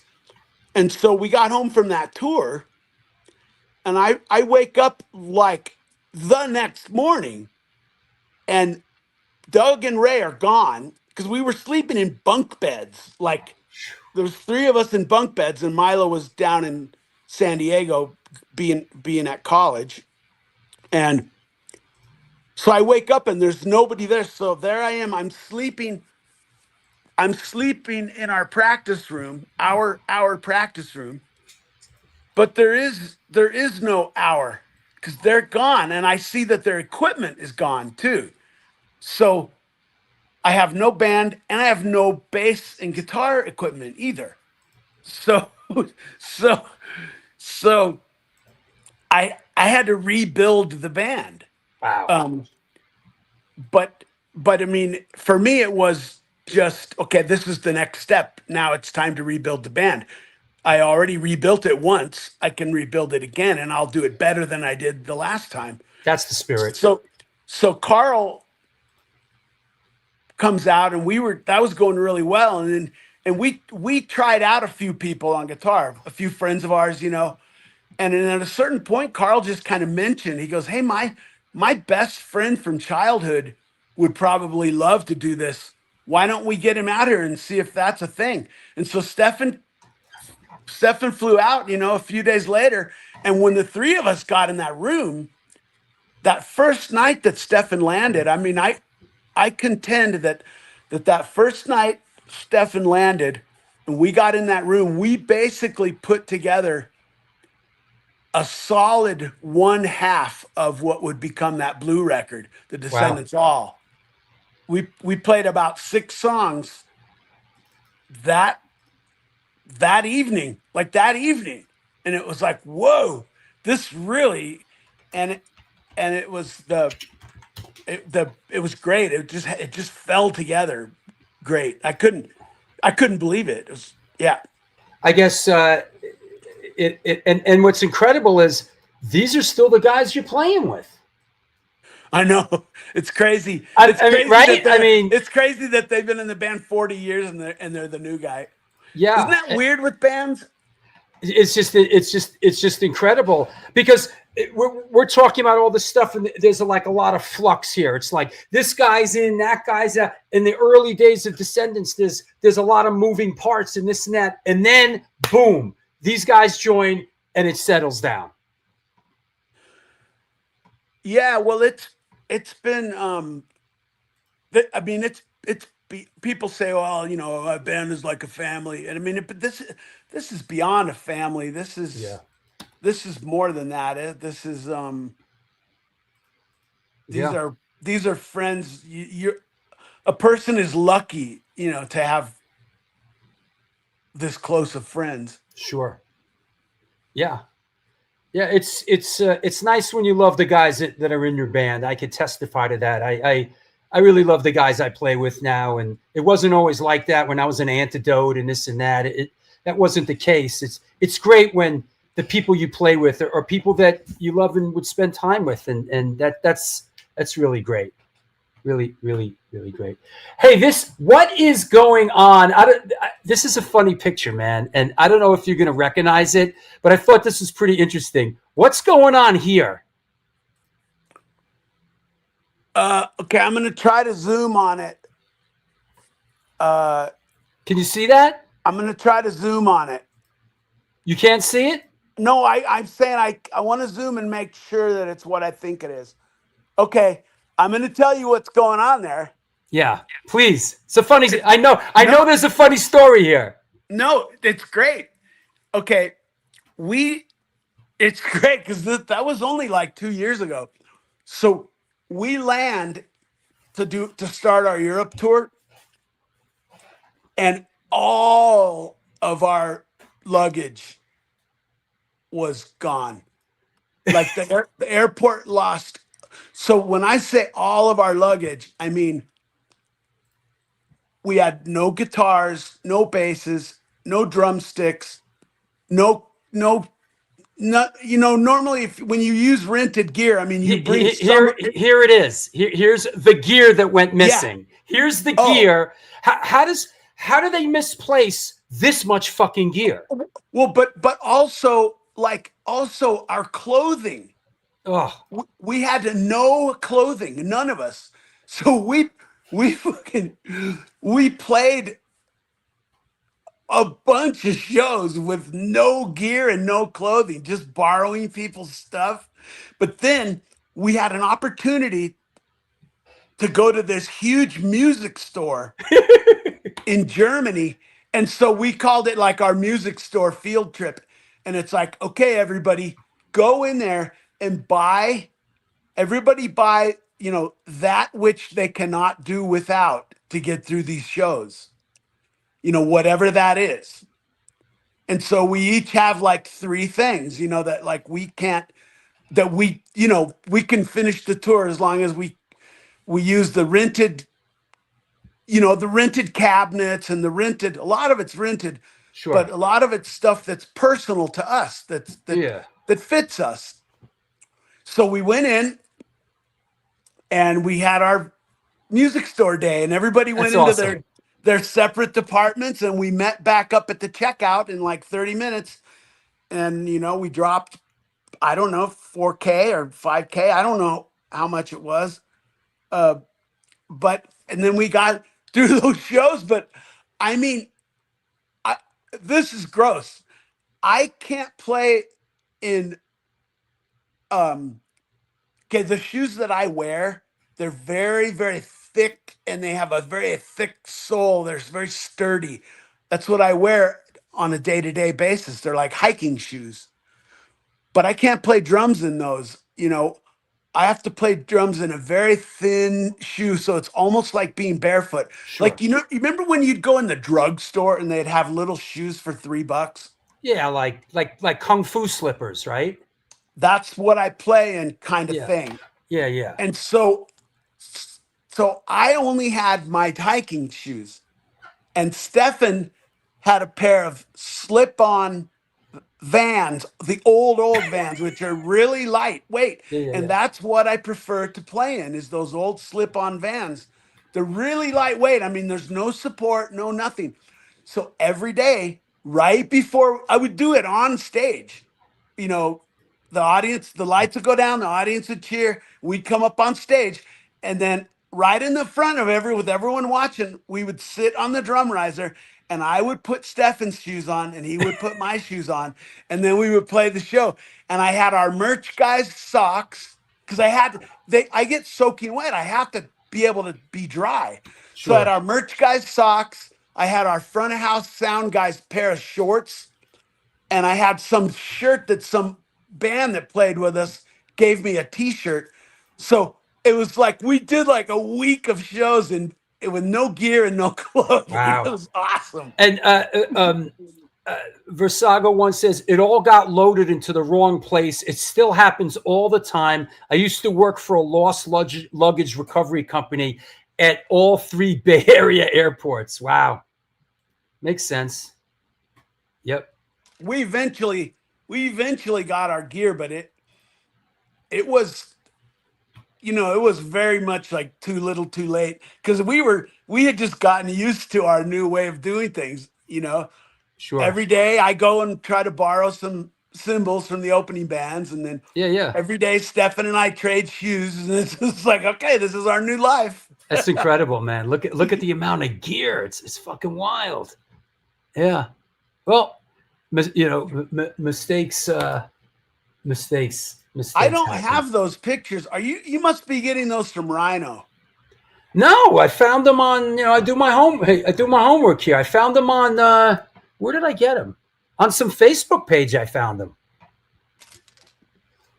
If you want, I'll say it's gotta be Rhino, though. It's gotta be either like Descendents tour, Descendents crew, or or like that could be Descendents fan page. That could be. That could be. Because I mean, Rhino would have had to be the one to have taken those pictures. Rhino is our. Yeah. Well, we don't have like 50 crew people. You know how bands bands when they get big, they have like 10 of those like soldier dudes in black clothing with those little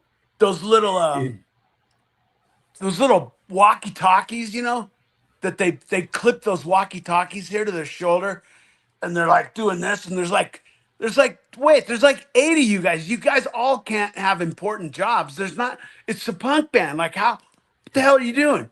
But so we just have our 2 guys and plus our merch guy. And Rhino, so Rhino handles the monitors, the back line, and tour managing and stage managing. And then our front of house guy handles the front of house sound. And he also really is the mastermind behind our monitor situation. Has Rhino been with you a long time? He's been with us now for coming up toward 15 years. Okay. But Andrew, our front of house, has been 31 years. Wow. So even that aspect of it is very much familial. Yeah. You know? Yeah, that makes sense. As we head down the home stretch here, let me ask you, what makes this guy so special and unique as a singer? Oh, well, I think I could just tell you what makes him special and unique to me. Please. He Milo is the greatest friend a person could ever have. He is the most caring, considerate, compassionate, intelligent, wise person that I've ever befriended. He has stuck with me through. He's tolerated me at my worst many times. And I owe him a debt of gratitude that, you know, I feel like I'm slowly trying to repay just by being a good friend.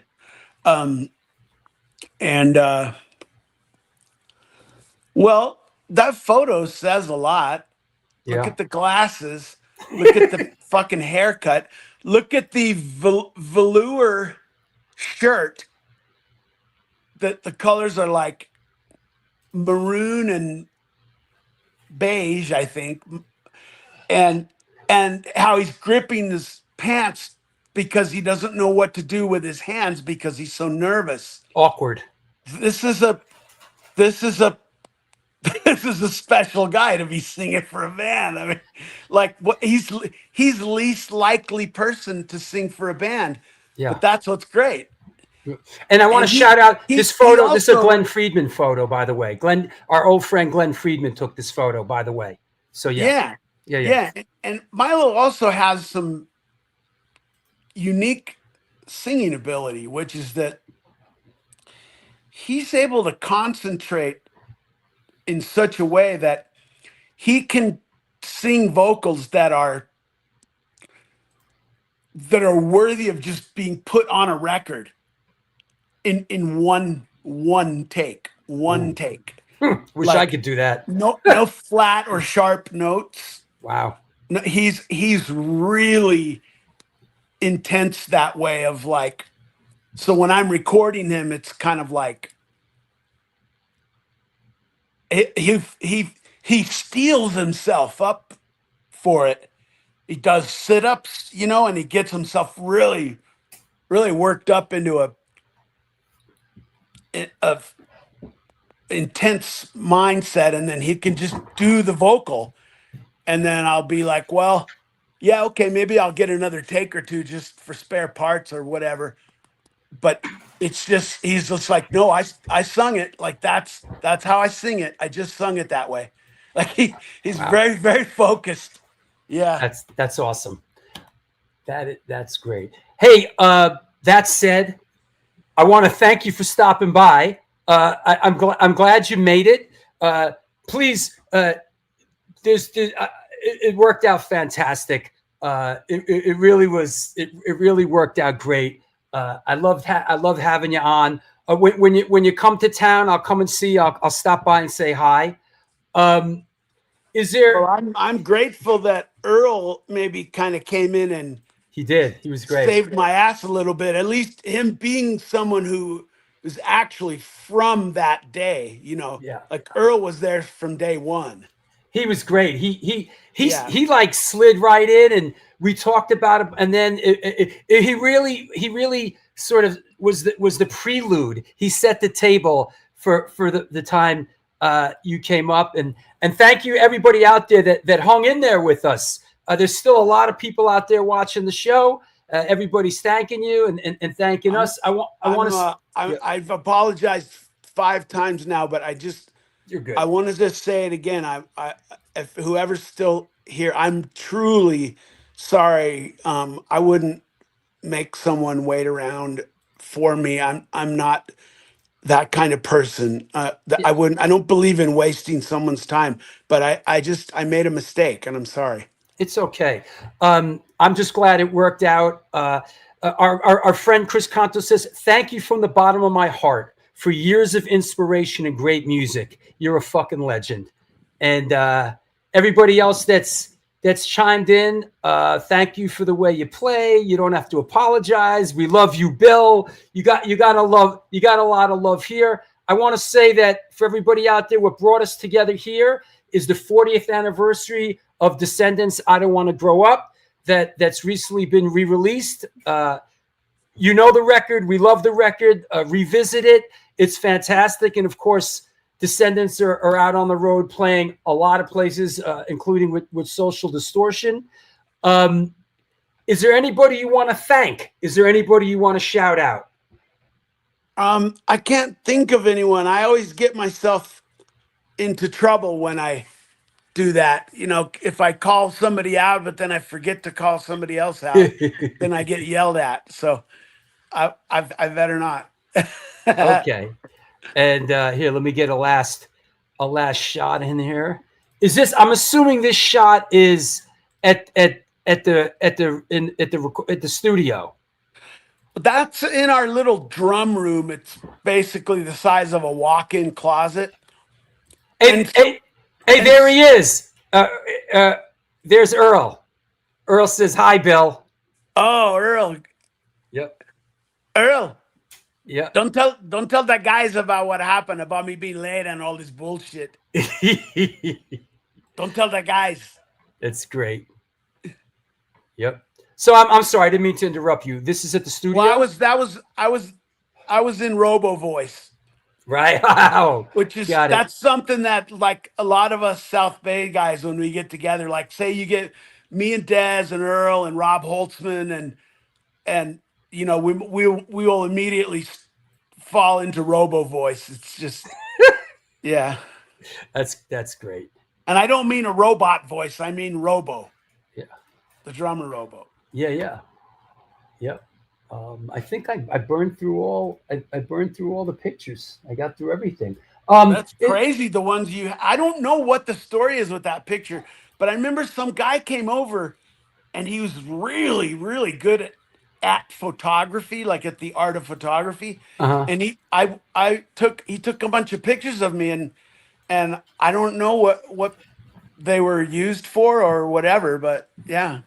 That's the blasting room. Yeah, as we head towards the door, tell us about the blasting room. What's happening and what's the latest?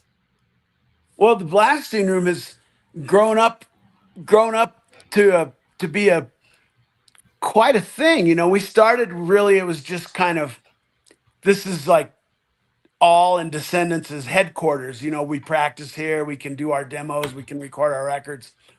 But it very quickly turned into its own business. Bands just started calling us. I don't even know how they got my number.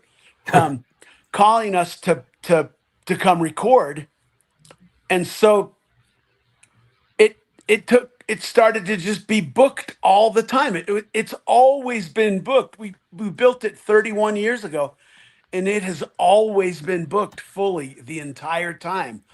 And now we've grown steadily, brick by brick. Now we have 4 studios up in that building. Wow. Yeah, we have 4 studios, and they're all booked. Like if you go up there today, they're all booked. All four of them. That's the mastering room there, and that's Jason. That's he co-owns the studio with me. Why Fort Collins? How did you end up in Fort Collins? I know, really. You know Goldilocks and the porridge and that shit? Yeah. Well, so like if LA was the porridge that was too hot, and then Brookfield, Missouri, where we lived for 4 years, farm town, population 4,000. If Brookfield, Missouri was the porridge being too cold, then Fort Collins is the porridge was just right. Like not too big, not too small. That makes sense. And I know we're still kind of going on, but is it safe to say, Christopher Valdez asks, did you build the studio with the Interscope money? I think what he's getting at is at a certain point when the answer is yes. Yes. Yeah. When Mall Punk happened,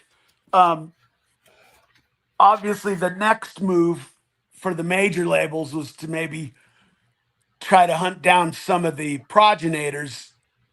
And so, they came after us, and Interscope gave us an ungodly amount of money. Wow, that's awesome. And so we turned around and built our own studio with it. Yeah.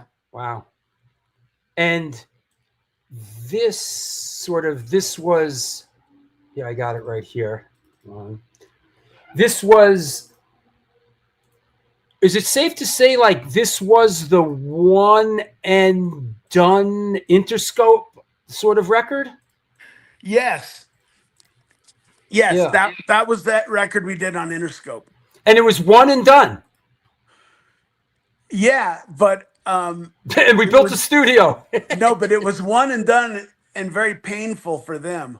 Right. Our A&R guy, who is the person who signed Soundgarden and Gin Blossoms and Extreme.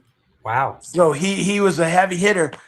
Our A&R guy immediately got hooked on heroin right after he signed us. Oh, mercy. And then he went AWOL. So we were on a label with no A&R person, nobody going to bat for us. So we did the one record, and our deal was 3 firm records, meaning not where the label has the option to do a second and a third record, but where both parties commit to doing 3 records. Oh, that's boy. what you call 3 firm records. Sure. And in that situation, then when it came time to do the next all record, they're like, we don't even know all, like, and your A&R guy is AWOL on heroin, so like we don't want to do more all records. So they had to pay us like $500,000 just to make us go away. Oh my! We had our deal was so gnarly that they had to pay us to go away. So it was awesome.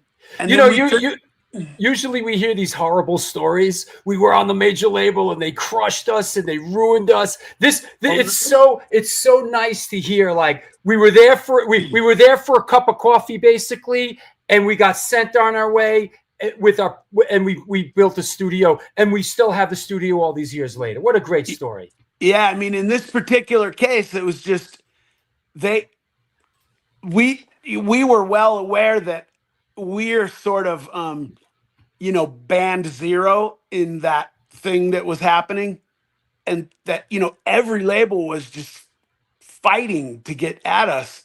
And so Interscope came in with that just crazy offer, and then we were like, great, we can take this money and use it to our own good advantage and not have to give up.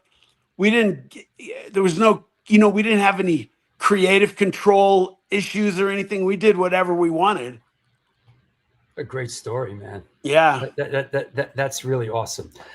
Well, once again, hey, we could probably go on for a couple more hours, but let's call it 4 hours into the show. One of the longest shows I've ever done. Thanks for hanging in there, everybody. Bill, thanks a million. It really worked out great. It was great connecting with you. I wish you all the best. You and your family, all the best to you, man. Thank you very much for having me, and thank you for people who stuck around. I hope I was able to make it worth your while. I tried to my best. 100%. Take care, Bill. Okay, see ya. Bye-bye. Well, there you have it, kids. 4 hours. Wow, what an adventure. That was really incredible. Thanks a lot for hanging in there, everybody. I think the stream is starting to bug out as we get to 4 hours. That was really. I should have kept a story of Lou. I should have kept it going. I could have. I felt like the guy would have talked for another fucking 6 hours. Chris Contos, thanks for the smart questions. You know, everybody out there for being a part. Everybody hanging in there. Francis Sawyer, Paul Stone, and everybody. Wow, that was a wild show. That's right. You know, it's like I said, when these shows start, and I don't even get. Larry Kelly, Drew, you texted me. I thought the show was over, so I texted you back. I texted Larry. I said, "Are you fucking watching this?" Because he was on in the beginning. Yeah, he came on 2 hours into the show. Yeah, I know. It's getting late.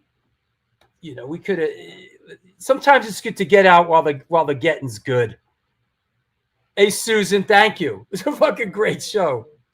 Really, really incredible. So, hey, thanks a lot, everybody. Did Bill talk about the new record at all? Not really. We did 2 hours with them.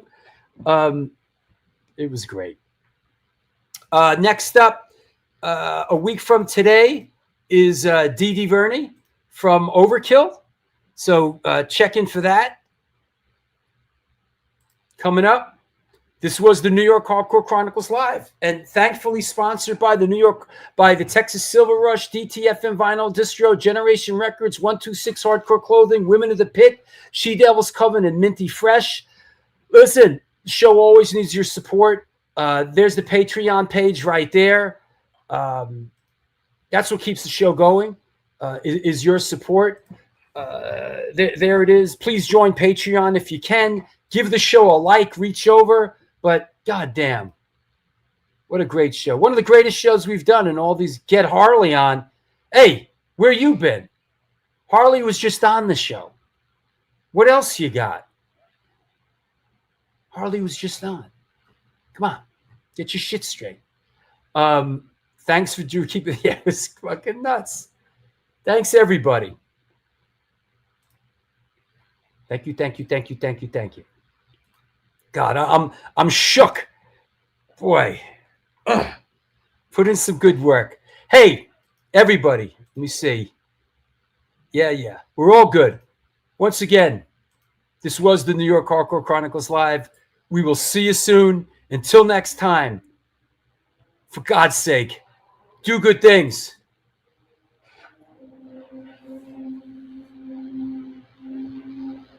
And good things will come to you.